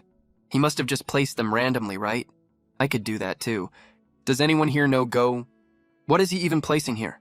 All the guests focused their attention on me. Discussing animatedly, Professor Shui rubbed his eyes in shock. Isn't this the one that I've hung on my wall for years? Liu Zhongfu's endgame. Chess diagram. Even though he can also set it up without looking at the reference, he still needs time to recall and confirm each step. Grandpa, what's wrong with him? Sui Shenshan couldn't help asking. You'll know when you look at the painting on the wall. Professor Zhu came back to his senses and looked at me. He was completely awestruck by me. All the guests looked skeptically at the scroll hanging in the hall, then shifted their eyes back and forth to compare it with the Imperial bestowed Go board. They look exactly the same. He didn't even look up when he was arranging the pieces, right? Shui Baohei couldn't help exclaiming loudly. I was influenced by my father, so I know a little about Go. The speed at which I reconstructed the game from memory is a miracle both domestically and internationally. Professor Shui shook his head and smiled. His gaze was sharp and precise. Every single move matched the original sequence perfectly. If he didn't look so young, I would really think the Go prodigy of the Song dynasty has possessed him. His demeanor when placing the pieces is so elegant, but I can feel a bone-chilling aura of conquest in it. That domineering energy is exactly how I imagined Liu Zhongfu would be. So grand and majestic. But right at this moment, I pinched another piece between two fingers again, picked up a white stone from the Go box, and held it hovering above the Imperial Go board. It looked like I was thinking about where to place it. Professor Shui realized what I was about to do. He puffed out his beard, widened his eyes, and stared at the endgame on the board. Shui Shanshan asked curiously, Grandpa, if he continues playing, what level of Go skill does that represent? Impossible, absolutely impossible. Professor Zhou shook his head repeatedly and said, You have to understand, this is a game that has stumped the entire Go circle for 1,000 years. No one has ever been able to solve it so far. He began to explain. Liu Zhongfu dominated the Go scene for 20 years. He longed for a single defeat, but he never met anyone who could match his skill. Once when he was visiting Mount Li, he met a village woman, and they ended up playing a game of Go together. At first, Liu Zhongfu just played for fun. But as the game went on, he broke out in a cold sweat. Every move the woman made was full of schemes. Liu Zhongfu was at a complete disadvantage. His position was almost hopeless. He was the Go saint of the Song dynasty, so he bit the bullet and kept playing to save his reputation. Until the 20th move, it was his turn to play white. But he held the stone in his hand and didn't place it for a long time. No matter where he placed it, he would lose. He even coughed up several liters of blood and fainted on the spot. The village woman from Mount Li was nowhere to be found. After returning home, Liu Zhongfu named this endgame the Immortal Game. And after making it public, he retired from the Go scene for good. He never figured out that final move before he died. Professor Shui told the story vividly with great emotion. Everything you said is correct. Liu Zhongfu nodded slightly and said, It's been over 1,000 years. Today I will end this endgame with a brilliant move. How arrogant. Didn't you hear what Professor Zhui said? The entire Go circle can't do this. A mocking look appeared on Zhang Jingquan's face. Brilliant move, my ass. It's nothing but garbage, in my opinion. He was overjoyed. He had dug a pit, and now the guy jumped into an even deeper pit on his own. Snap! The stone was placed. The sound came out of nowhere. Professor Zhui heard the sound and looked down at the board, then sighed and said, Xiao Wang, this only drags the game on for one more round. There's nothing special about it. Liu Zhongfu glanced at Professor Zhu. Play along with me? Fine, I'll play the black pieces. I'll play along with you and see. Professor Zhu picked up a black stone and placed it on the board. The white stone followed, still just dragging out the game. Another black stone was placed when I placed the next white stone in my hand. The entire situation on the board reversed instantly. The hopeless position was like a stagnant pool injected with fresh spring water. It flowed smoothly now, and no matter where the black player places their next piece, the white pieces representing Liu Zhongfu will win. He really brought the dead game back to life. Professor Shui looked completely stunned and said, "That's not right. The reason I lost is because I'm not as skilled as that Mount Li woman." Liu Zhongfu, who was in my body, just smiled. "Talking is useless. Let facts do the talking." He reverted the board back to the very first move made after the endgame started. But then, he tried every single possible position where a black stone could be placed. No matter how many times he reverted the game, Liu Zhongfu always won. There was simply no other possible outcome. The entire hall fell dead silent. Everyone was shocked. All the guests were already frozen like statues. Professor Shui finally realized the truth. This 1,000-year-old immortal game was actually solved by him, Grandpa. Su Shanshan saw that the two had stopped playing, so she asked tentatively, "Did he succeed?" "He solved it. He really solved it." Professor Shu clapped his hands excitedly and praised, "Yin Run, you have such great taste. I approve of this marriage unilaterally." "Marriage?" Zhang Jingquan almost spat blood when he heard that. He stared at me with eyes that wished he could cut me into 1,000 pieces. "So the fool was me all along." "Pfft, Grandpa Shui. We haven't gotten to that point yet." Su Yinran smiled sweetly. But Su Yinran didn't forget how Zhang Jingquan had repeatedly slandered and schemed against me before. If I didn't have such hidden go skills to turn the tide, she couldn't even imagine what would have happened to me. Su Yinran looked at the pale, speechless Zhang Jingquan. "Zhang Jingquan, first of all, thank you for helping my boyfriend get promoted from boyfriend to fiancé in Grandpa Shui's eyes." Her eyes were full of pride. She spoke loudly, then asked in a very sarcastic tone, "The entire Go Circle couldn't solve this Go Saint's endgame for over 1,000 years, and he solved it effortlessly. Can you tell me what that means?" I gave her a silent thumbs up in my mind. "Well done. Who says sweet girls can't be sarcastic?" After she said that, all eyes turned to Jiang Jingquan. He felt like he was being roasted on a fire. "Does that mean my Go skill is better than all the players?" With so many eyes staring at him, he couldn't finish his sentence. Every time he tried to humiliate me tonight, he got slapped in the face by the truth. Now even Su Yinran was piling on. If he admitted it, wouldn't he be personally elevating that delivery guy to a godlike status? He'd better make an excuse to leave to use the bathroom. He squeezed his legs together. "I need to use the bathroom." Zhang Jingquan put on a face like he was bursting to pee and rushed out of the living room as fast as he could. "Tish, that's all he's got!" Shu Shanshan looked disgusted. Total loser. Then Professor Shu seemed to remember something. He picked up his phone and started making calls one by one. He excitedly shared what happened today with everyone on the phone. After a while, the old professor put down his phone, breathing heavily. "Xiao Wang? No. Wang Xiao, the Go Prodigy." Professor Zhui held my hand tightly, as if a subordinate was meeting his superior, his eyes full of respect. He bowed deeply. "Wang Xiao, the Go Prodigy. Please accept this bow from this old man." Liu Zhongfu nodded calmly with an air of superiority. "Stand up." Right at that moment, the time Liu Zhongfu could possess my body was up. My consciousness regained control of my body. My first reaction was that I was starving. When Chen Hongfei possessed me before, I was also hungry, but that was because I hadn't eaten all afternoon, so I didn't think much of it. But this time, I just ate a whole feast right before being possessed. As soon as the 1,000-year-old Liu Zhongfu left, does it mean that the longer a ghost has been dead, the more energy it consumes when they possess someone? But the food on the main table was cleared away when I was playing Go. I didn't think about anything else. Reached into my pocket and pulled out that extra pack of pickled mustard greens. I don't care about formalities right now. I'll just have a little snack to tide me over first. By the time I came to my senses, I realized that Professor Zhui, Su Yinran, and Zhui Shanshan, and even all the guests were staring at me weirdly. The way I was gobbling and chowing down on the pickled mustard greens completely destroyed my lofty image as a Go Sage. I thought for a second and made up a lie on the spot. I have a habit. I always eat pickled mustard greens when I play Go. It gives me the best feel for the game. It really helps with my Go intuition. Professor Zhui bought it and swallowed hard. "Little Go Sage Wang, do you have more pickled mustard greens? Can I try it out?" "Sure." I pulled out another pack of pickled mustard greens. Professor Zhu took it and tore it open.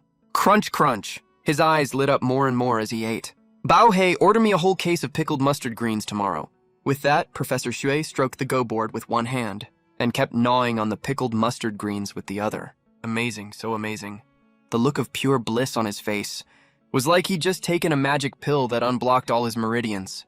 As for Zhang Jingkun, He was seething with rage. Damn that pickled mustard greens. His birthday gift ended up benefiting others. And the signature dish of his Wulong residence was actually worse than a pack of pickled mustard greens in the old man's eyes. Gradually, the old man's birthday banquet came to an end. Yinran, you have to seize this chance.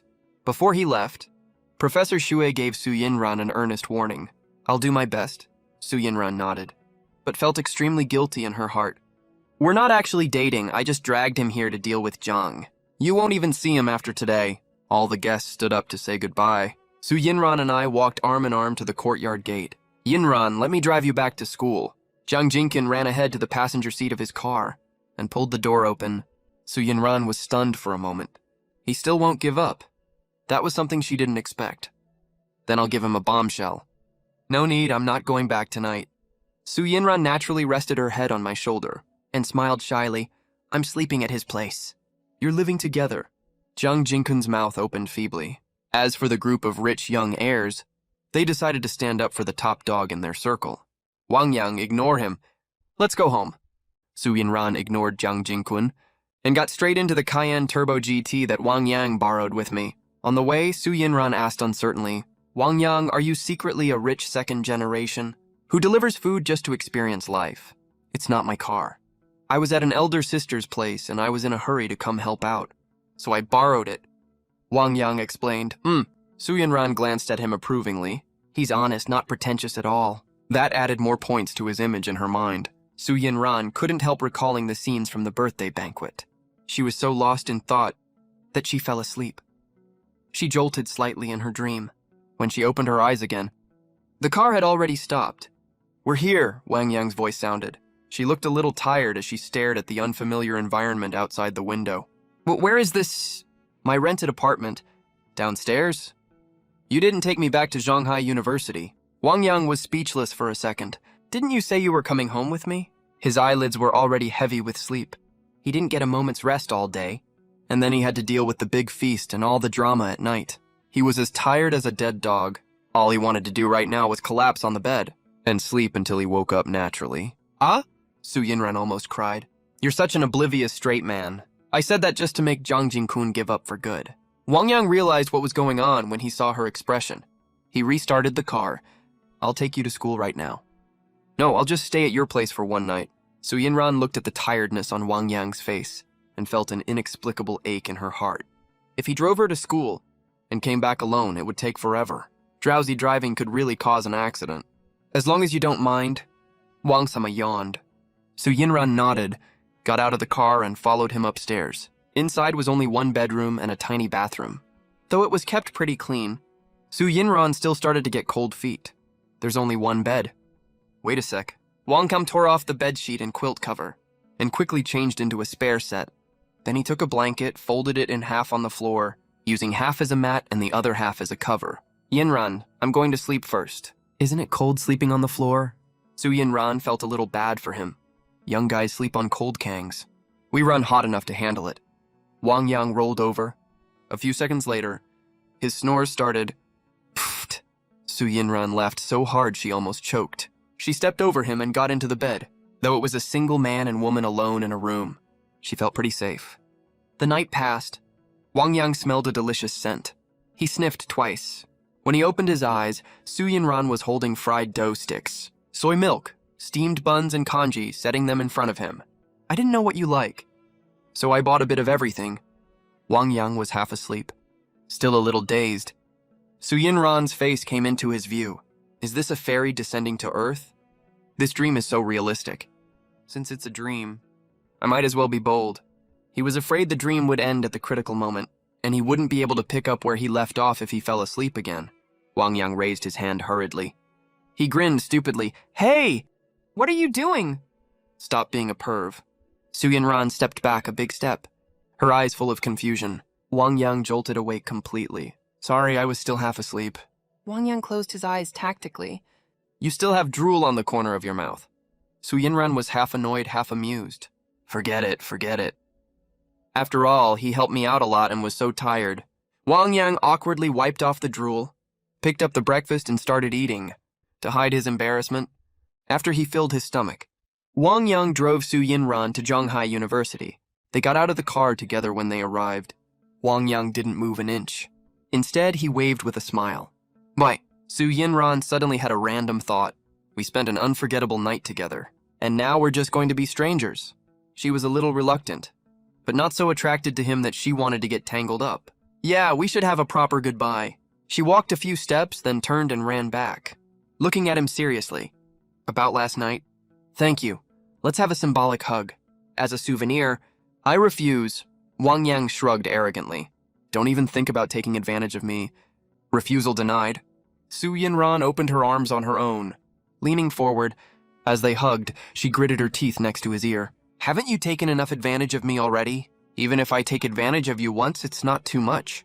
They didn't linger for long. It was a quick hug, and then they pulled apart. Just then, Wang Yang heard an extremely shocked female voice burst out beside them. Wang Yang's eyelid twitched. It was Yang Lu, the girl he had loved for 2 years. Su Yinran turned her head to look in confusion. Yang Lu was also stunned. The night before last, she waited in the hotel until dawn, but Chen Tianming never came back, and his phone was off. That made Yang Lu panic. She thought he had found out that she used to date a food delivery guy and misunderstood, so he disliked her now. Until this morning, she heard that Chen Tianming had been beaten really badly and was still in the hospital. Yang Lu's hanging heart finally eased. As long as it's not what she feared, that's fine. So after getting all dolled up, she arrived at the school gate, planning to take a taxi to the hospital to take care of Chen Tianming. She was trying to build a thoughtful and sensible persona, only to see a Porsche pull over. The figure getting out wore a bright yellow delivery uniform like an imperial robe. It was actually Wang Yang. That's not all! A girl got out of the passenger seat. She was so beautiful that Yang Lu felt completely overshadowed, and they even hugged each other. Yang Lu couldn't stay calm any longer. Stay away from me, please. I don't want anyone to get the wrong idea. Wang Yang glanced at Yang Lu coldly. Yang Lu trembled when she heard that. Who is this? Su Yinran asked him. Just a high school classmate. We're not close, though. Wang Yang coldly threw back the 2 sentences that had once broken his heart, exactly as they were said to him before. Then, he almost subconsciously patted Su Yinran on the butt. I didn't sleep well last night. I'm heading home to catch up on sleep first. Call me if you miss me. Ugh, you're so annoying. She stomped hard on Wang Yang's foot. There are so many people watching around. I don't want others to see us. Who knows what ridiculous rumors will spread otherwise. Then she ran quickly into the school gate without looking back. Yang Lu saw the whole scene. It looked exactly like a loved-up couple flirting with each other. She froze on the spot. The sound of a car door slamming shut snapped Yang Lu back to her senses. Hey, Wang Yang. Wait, I need to talk to you. She reached out almost instinctively to grab the car door handle. Wang Yang hit the gas immediately before she could reach it. Yang Lu only grabbed thin air. Bright Moon City. Wang Yang parked his car outside Qin Xianyun's house. He was agitated for a long time before he finally calmed down. If you fail to make a timely decision, you will only suffer for it. Wang Yang jolted awake all of a sudden. Another order came in. He took out his phone to check. 1 serving of boiled fish with pickled cabbage. 1 box of rice mixed with crushed seaweed. 1 pack of soft Huazi cigarettes. I already have a lighter. You know the address? He blinked in confusion. Did I just fucking travel back to the first day? What the hell is going on? This is exactly like the order Su Tuqiang placed before. The only difference is the line about having a lighter. That line, I already have a lighter. Can't be from that old bastard again, right? Wang Yang curled his lip in disdain. He switched back to his little delivery scooter. He went to the area opposite Bright Moon City. After buying the items, he took photos with the receipt and uploaded them to the system. Then he headed back to the apartment building where Qin Xianyun lived. He got in the elevator and tapped the button repeatedly with his finger. Floor 4. A moment later, Wang Yang stepped out of the elevator carrying the items. Brother Yang! Su Tuqiang was floating above him, looking extremely smug. You again? Black lines appeared on Wang Yang's forehead. He looked up. Wang Yang froze on the spot. Su Tuqiang had changed his clothes. The modern-style outfit he wore looked somewhat like ancient official robes. Why the hell aren't you going to reincarnate properly? Are you here playing cosplay or something? Wang Yang rolled his eyes at him, annoyed. Heh. Su Tuqiang floated down to the ground, grinning from ear to ear. I'm an official employee now. What? Wang Yang looked him up and down suspiciously, then said mockingly, with all due respect, what part of you is good enough for the underworld officials to accept. It's all thanks to you. From now on, I'll respectfully call you Brother Yang. Su Tuqiang pointed at himself. They even created a special position just for me, soul-ferrying ambassador. Because of me? Wang Yang asked in confusion. At first, the higher-ups didn't care about it at all. But yesterday, a 1,000-year-old holdout ghost actually volunteered to reincarnate. When they looked into what happened, they found out it was because he possessed you. They followed the lead and took notice of me too. Are you talking about Liu Zhongfu, the equestrian saint of the Song dynasty? Wang Yang asked. Yeah, Su Tuqiang said with a sigh. Let me explain it to you properly. Normally, ghosts with weak obsessions, after a series of guidance sessions, all their regrets and obsessions will fade away completely. But some ghosts have such strong obsessions that even Meng Po's soup can't erase them. If you force them to reincarnate, the reincarnation cycle will go haywire. The underworld realm behind the Yellow Spring Road is a place for ghosts to stay temporarily while waiting for reincarnation. At the same time, ghosts with enough good karma that they don't need to reincarnate anymore also settle here permanently. Resources here are limited. The longer a holdout ghost stays, the stronger the oppressive aura from their obsession becomes. Ordinary ghosts can't even stand being near them, so holdout ghosts take up a lot of space. Su Tuqiang smiled, waving the iPhone 13 in his hand. Just with this thing, I can place orders to you. That's why they picked me for the job. See that building over there? Su Tuqiang pointed to a building not far away to his lower right. It's surrounded by empty space, so it's really hard to miss. The sign on the door says Soul Fairy Department. Wang Yang looked in the direction he was pointing. That's my office. Su Tuqiang enthusiastically pulled Wang Yang to the Soul Fairy Department. Once they went in, they saw a ledger on the desk. Su Tuqiang picked it up and said, Right now, the Soul Fairy Department hasn't made a name for itself yet, so I have to take the initiative to find big clients and register them here. You'll understand everything once you look at it later. That'll make things so much easier. Wang Sama nodded in approval. After some time, the holdout ghosts will come to register on their own. Don't worry, random ghosts with weak obsessions aren't qualified to be on the Soul Fairy Department's register. Su Tuqiang looked at Wang Yang expectantly. The quota the higher-ups gave me is to send at least one holdout ghost to reincarnation per month. The more the better, of course. That works for me. Wang Zam took the ledger. He opened it to the first page. There was already writing on it. Isn't there already one right here? But Su Tuqiang seemed to choke on his own saliva. I figured you wouldn't be interested after reading it. That's why I didn't recommend it to you. Wang Yang looked at the writing on the page curiously. Name, Lao Ai, a retainer under Lu Buwei from the Qin state during the Warring States period, executed in the 9th year of Qin Shi Huang's reign. Obsession, he was torn apart by 6 horses, and the part he was most proud of was ripped off first. He wants to use that part alone to challenge the strength of one horse again. Wang Yang was completely confused after reading this. Wasn't it 5 horses? Where did the 6th horse come from? Brother Yang. You don't know what Lao Ai's most famous ability was, Su Tuqiang said with a laugh. Oh shit, Wang Yang suddenly remembered. Rumor has it that his special part was strong enough to hold up a moving carriage wheel. Su Tuqiang shook his head and sighed. Why do you think they arranged an extra horse to tear that part off? That's insane. Wang Yang looked at the record again. What's the difference between this obsession and throwing an egg at a rock? I'm afraid there's only one possible outcome, and that's getting that part completely destroyed. Forget it, according to what old Chen told me when he came back. The situation he saw. Su Tuqiang closed the ledger. You don't need this order at all. Yeah, right. I definitely don't need it. Wang Yang agreed. Then he asked confusedly, By the way, you said there's Meng Po's soup. Why do you and old Chen still ask me to run errands? To get rid of ghosts' obsessions, Su Tuqiang explained. There are so many people. How many people die every single day? Even Lady Meng Po couldn't brew that many portions, even if she worked herself to death. Obsessions are divided into 3 levels. The lowest level can be eliminated with simple guidance. Only the medium level requires drinking Meng Po soup.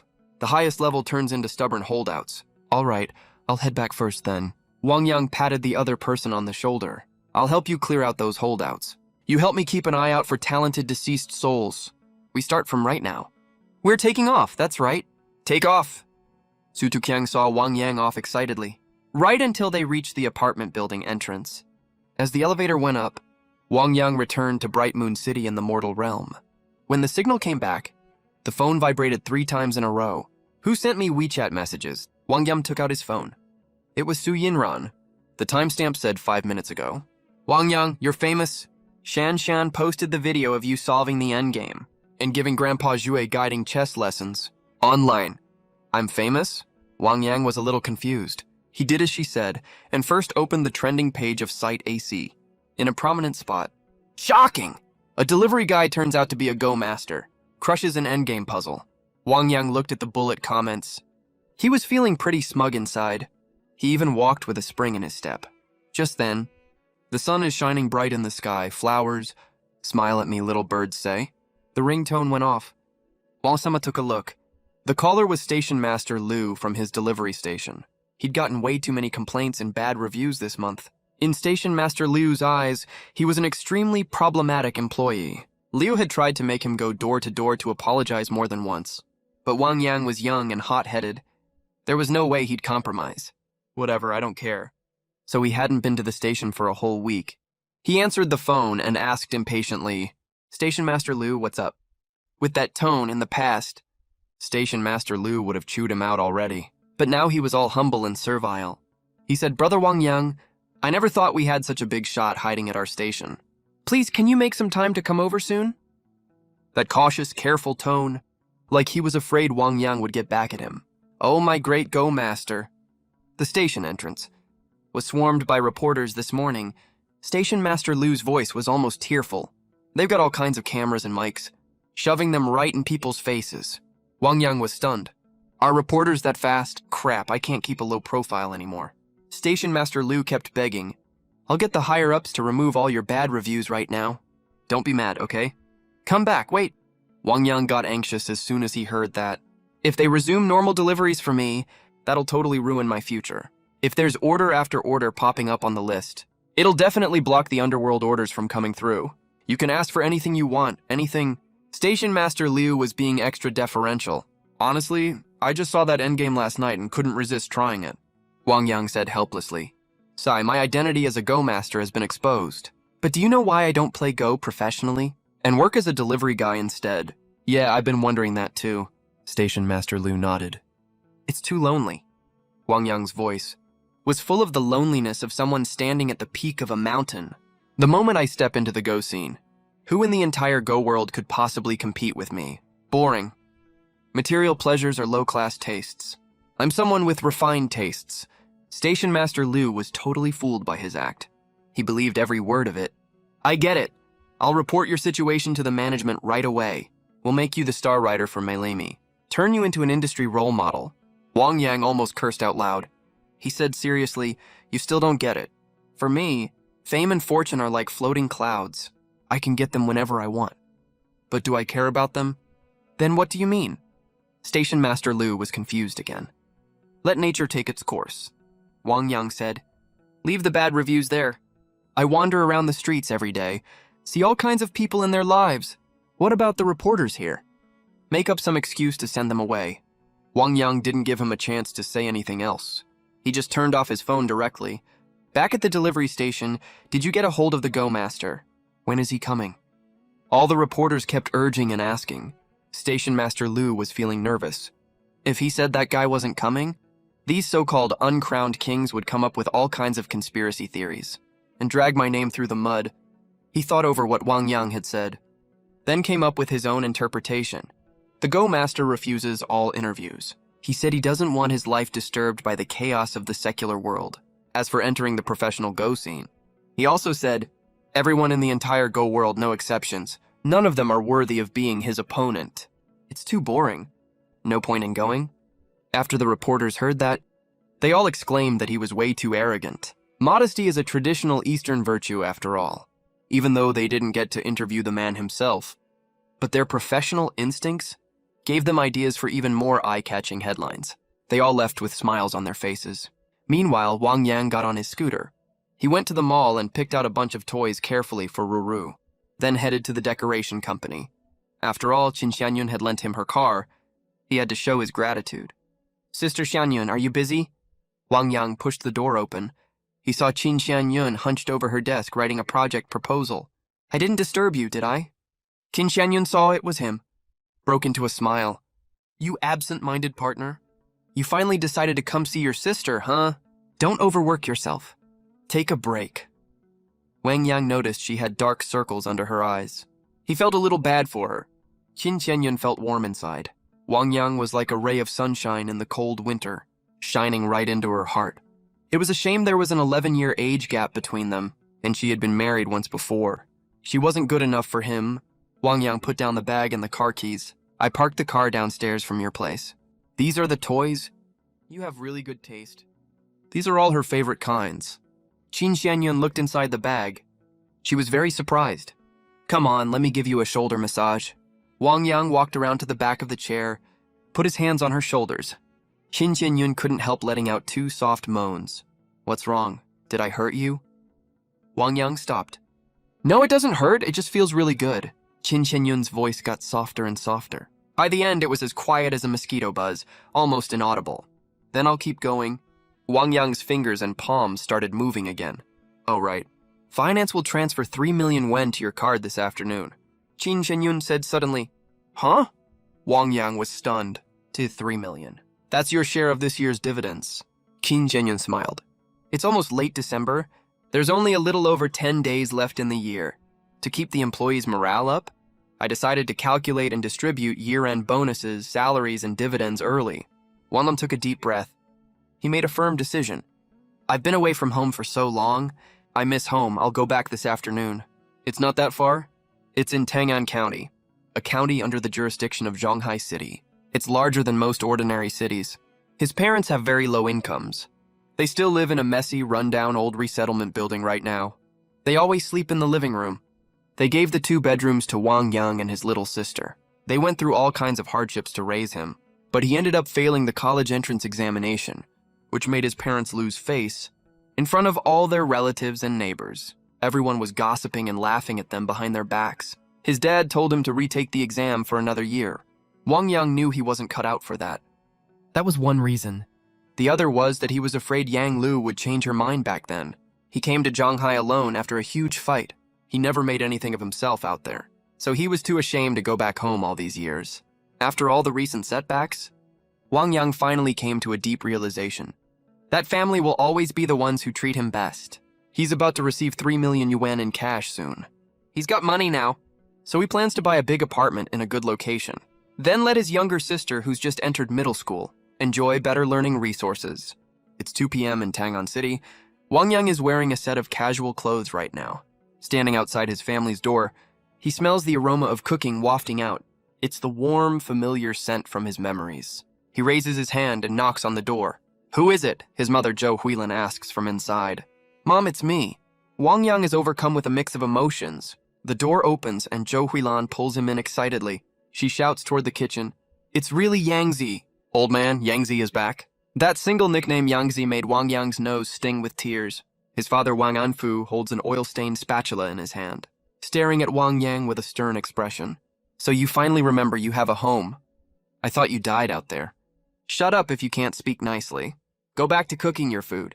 Zhou Huilin snaps at him. At the same time, she tightens her grip on Wang Yang's wrist subconsciously, scared he'll run off again in a fit of anger. Dad? Wang Yang walks over to him, bends his knees, and kneels down right there. I'm sorry, I was too immature. I made you angry and made you worry about me for so long. Zhou Huilin and Wang Anfu were both stunned at this moment. When did our son become so sensible? He must have suffered a lot out there. Humph, you even know how to kneel now. What a good-for-nothing. Wang Anfu keeps a straight face, turns around and goes back to the kitchen. Lucky for you, you picked the right time to come back. Your aunt's family is coming over for dinner later. I don't have time to deal with you right now. He looks at the food in the walkie, smiles with relief, then says deliberately in an annoyed tone, Huilin, go buy 2 more gin of meat. Zhou Huilin asks, we already have enough food, don't we? I miscalculated. We're short 1 dish. I can make braised pork, there's still enough time. Got it. Zhou Huilin understands immediately. Braised pork is her son's favorite dish after all. Mom, let me go buy it. Wang Yang stands up. Sit down right now and behave yourself. Zhou Huilin pushes him back down onto the seat. Your dad just can't swallow his pride. He's always been like that. Sharp tongue but soft heart. She trots out the door happily. After she buys the meat back, she goes to help in the kitchen. Not long after, The braised pork is ready to serve? Come, try this. Zhou Huilan picks up a piece with her chopsticks, blows on it, and holds it to his mouth. It smells so good. Wang Yang chews the meat. It's soft, glutinous, and delicious. Don't eat too much now, wait till dinner starts, okay? Wang Yang smiles and says, Mom, I want to... Just as he's about to tell her about buying the apartment, he's interrupted by a knock on the door. That's your aunt, Zhou Huilan says with a smile. I'll get the door first. She opens the door. His aunt is carrying a suitcase and walks in with his cousin, Zheng Shuming. In no time, the dining table is full of aromatic, delicious dishes. 8 dishes and 1 soup. Everyone sits down, chatting while they eat. Brother, your cooking is really great, the aunt says with a smile. If Shuming didn't need to buy an apartment urgently these days, I'd open a restaurant and hire you as the chef. I only know how to make some home-style dishes. Wang Anfu takes off his apron and asks, Where's your father-in-law? Aren't you going to see the apartment later? He had some last-minute business at the factory. He's busy with stuff all day long. Making hundreds of thousands a year isn't that easy, you know? The aunt sighs. I really envy you, sister-in-law. You have him at home with you all the time. Wang Yang is speechless. She can't go 2 sentences without showing off her family's wealth. He doesn't bother paying attention to her and just focuses on eating his food. As they keep chatting, the aunt suddenly says, Look at Wang Yang eating bite after bite. How long has it been since you had a full meal? Wang Yang is stunned for a second. He really wants to say, I'm eating at my own home. What's it to you? Hey, Zheng Shuming says as if recalling something. It's freezing outside. More than once I've seen food delivery guys sitting on their bikes eating cold steamed buns. Oh, right, a while back. The aunt nods repeatedly. Didn't we have a delivery guy here who was scared of getting a bad review? Got hit by a car and died while rushing to deliver an order. All for a few bucks from one order. Threw his life away. What's the point? Wang Anfu's chopsticks trembled in his hand when he heard that. Yangzi. Chu Huilan looks at Wang Yang worriedly. Maybe you should change your job. He doesn't have a degree. And he doesn't have any special skills either. He can't get any decent job anyway. The aunt points at Zheng Shuming. Why don't we have him find a job for Wang Yang? Find a job? Wang Anfu looks confused. Shuming just graduated this year, right? Hasn't he been looking for a job too? The aunt explains proudly, Genuine Group. You've heard of it, right? The aunt glances at Wang Yang's family. It's one of the top enterprises in Tangan. They took a liking to Shuming. How much is your annual salary again, honey? Oh, it's nothing much. Only around 200,000 yuan a year? Sheng Shuming gave a faint smile. Nice going, kid. Wang Anfu patted his nephew on the shoulder. I wish your cousin was half as capable as you. He'll start as a supervisor right away. The benefits are great, too. The aunt adds, if you have a mortgage, there's a 1/500 yuan monthly subsidy to help pay for it. Zheng Shuming also rambles on. Our company is hiring security guards lately. 4,000 to 5,000 yuan a month. With full social insurance and housing fund. I'm close with the HR manager. I can get you a spot. What do you think? Actually, he's just talking big off the top of his head. He just wants to satisfy his own vanity. He's just new to the company. How would he have any pull with the HR department? If Wang Yang actually takes him up on the offer, he'll just say the positions are already filled by then and send him away directly. That sounds great. Xu Kaidan nods. Yangzi, you upset your aunt earlier. Go apologize to her first, okay? It's no big deal to swallow your pride a little over this. It's nothing. The aunt sits up straight, staring at Wang Yang like she expects him to grovel at her feet. But Wang Yang's reaction catches everyone off guard. No thanks. I think delivering food is pretty good. Yangzi, Wang Anfu glares at him and snaps, it's unstable and dangerous. What's good about it? Fine, fine. Zheng Shuming waves his hand. Uncle, he's still young. He'll regret it later and come to his senses eventually. I'm full. Wang Yang was so disgusted that he lost his appetite completely. He gets up and walks over to the sofa, turns on the TV casually. Looking at Peppa Pig's blow-dryer-shaped head is way more pleasant than looking at that mother and son's faces. About half an hour later, Zhou Huilan stands up, getting ready to take the plates and bowls to wash. Sister-in-law, leave those for later. The aunt speaks up. Last time Zhu Ming went alone to see the apartment he has his eye on. Lao Zheng isn't here this time? Take Wang Yang with you to check it out together. If there's no problem, we'll buy it. Sure, where is it? Wang Anfu values family bonds very much, so he agreed right away. Aunt Chuman Yuan deliberately sighed loudly. It mainly features large-sized apartments. The average price is over 30,000 yuan per square meter. It's the best real estate project in Tang'an right now. The promotion says the greenery maintains spring scenery all year round. The Tang'an City project is affiliated with Zhonghai Group, so it's known as Little Zhonghai. Even properties in average locations cost 20,000 yuan per square meter. Let's not bring Yangzi with us, okay? Zhou Huilan was afraid of hurting her son's self-esteem. She said he just came back from a long trip. Let him rest at home. Wang Anfu nodded. He also thought it wasn't appropriate. Wait, no, we have to bring him along. Zheng Xiuming curled the corner of his mouth slightly. Let him see how high housing prices are now, so he'll have a goal to strive for. Aunt nodded in full agreement. Don't wait until he's 30, when he has to settle down and get married. With this shabby old resettlement apartment, even if the girl is willing to marry him, are you and Sharan gonna sleep on the street? It mainly offers large-sized apartments. I want to go take a look. Wang Yang over there cut her off directly. He got interested after hearing the introduction of Chun Manyuan. He just needed to buy a bigger apartment anyway. Zheng Xiuming went downstairs. He drove his Camry, picked everyone up, and set off. They arrived at the sales office. Mr. Zheng, the available apartments are really tight right now. Are you here to confirm the purchase this time? The saleswoman who served him last time asked with a smile. Zheng Xiuming nodded. I brought my mom and my uncle's family with me. We'll go take a look first. If there's no problem, we'll pay the down payment directly. The saleswoman led them into the community. The environment here is so beautiful. Aunt raised her chin and praised. Right. Wang Anfu and Zhou Huilan couldn't help but feel envious too. Wang Yang observed his parents' reactions. Then he made up his mind. He would buy one for himself.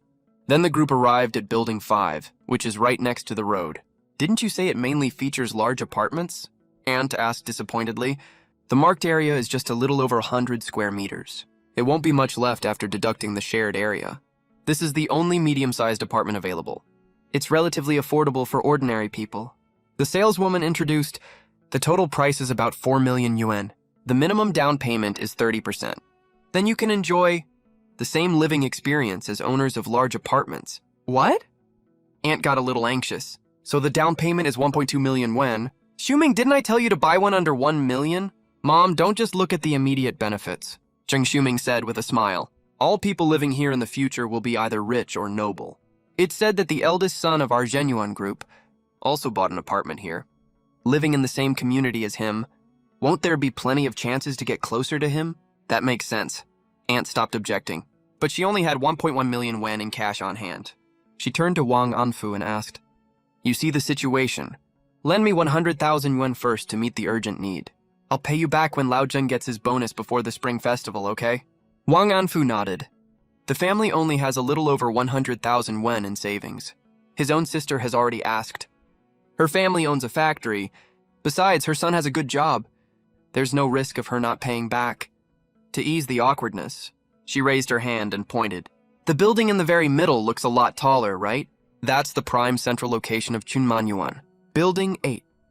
Zheng Xiuming looked at it with longing. The actual interior area is 200 square meters, a real large-sized apartment. And the indoor floor height is 1.5 times that of other buildings. It can be renovated into a duplex. There are ponds and small bridges all around downstairs. It's also surrounded by 8 tiers of flower beds. He learned about this when he first came here. As much as he covets it, he just can't afford it right now. We're already here anyway. Why don't we go take a look? Aunt suggested. Fine. The saleswoman nodded politely, but she was very dissatisfied in her heart. They even have to borrow money for the down payment of the smallest apartment. Showing them around is just a waste of time. They walked over there. The group stood on the balcony of one apartment and looked down. The whole garden is full of spring scenery. It's filled with the vibe of nature. Zhou Huilan looked at the view with an intoxicated expression. How much does an apartment here cost? Aunt said with a big smile on her face. Xiuming, why don't we ask relatives for help and try our best to buy this one? The saleswoman replied, This is the only apartment left for sale. The total price is about 8 million yuan. The minimum down payment is 2.4 million yuan. Only one left? Aunt felt a little flustered. Then she straightened her back forcibly and said, If we can't choose from more options, then forget it. The saleswoman's impatient, urging voice sounded. Mr. Zheng, come with me to sign the contract. Okay. Zheng Xiuming stepped forward. Then he glanced at Wang Yang proudly. Cousin, what do you think? At this moment, Wang Yang nodded slightly. Then we'll take this apartment. No, we're buying the one in Building 5. Putting aside the fact that there's only one apartment in Building 8. Another point is it's too big. It'll feel too empty. Anger rose on Aunt's face. She had just found an excuse to back down gracefully. This almost put her on the spot again. The apartment in Building 5 only has 3 rooms. Wang Yang shook his head in distaste. There are more rooms here, and Shiran has always wanted a study. Zhou Hulan and Wang Anfu were confused after hearing this. Wang Yang, what on earth do you mean? Zheng Xiuming pointed at Wang Yang's nose. He said angrily, I was kind enough to bring you here to broaden your horizons. And you actually want me to pay an extra 4 million, and then occupy a room, for your little sister to use as a study. Huh? You even think the apartment my Xiuming picked is too small. Don't you see what kind of place this is? At least my family can afford to buy here. Aunt laughed out of anger.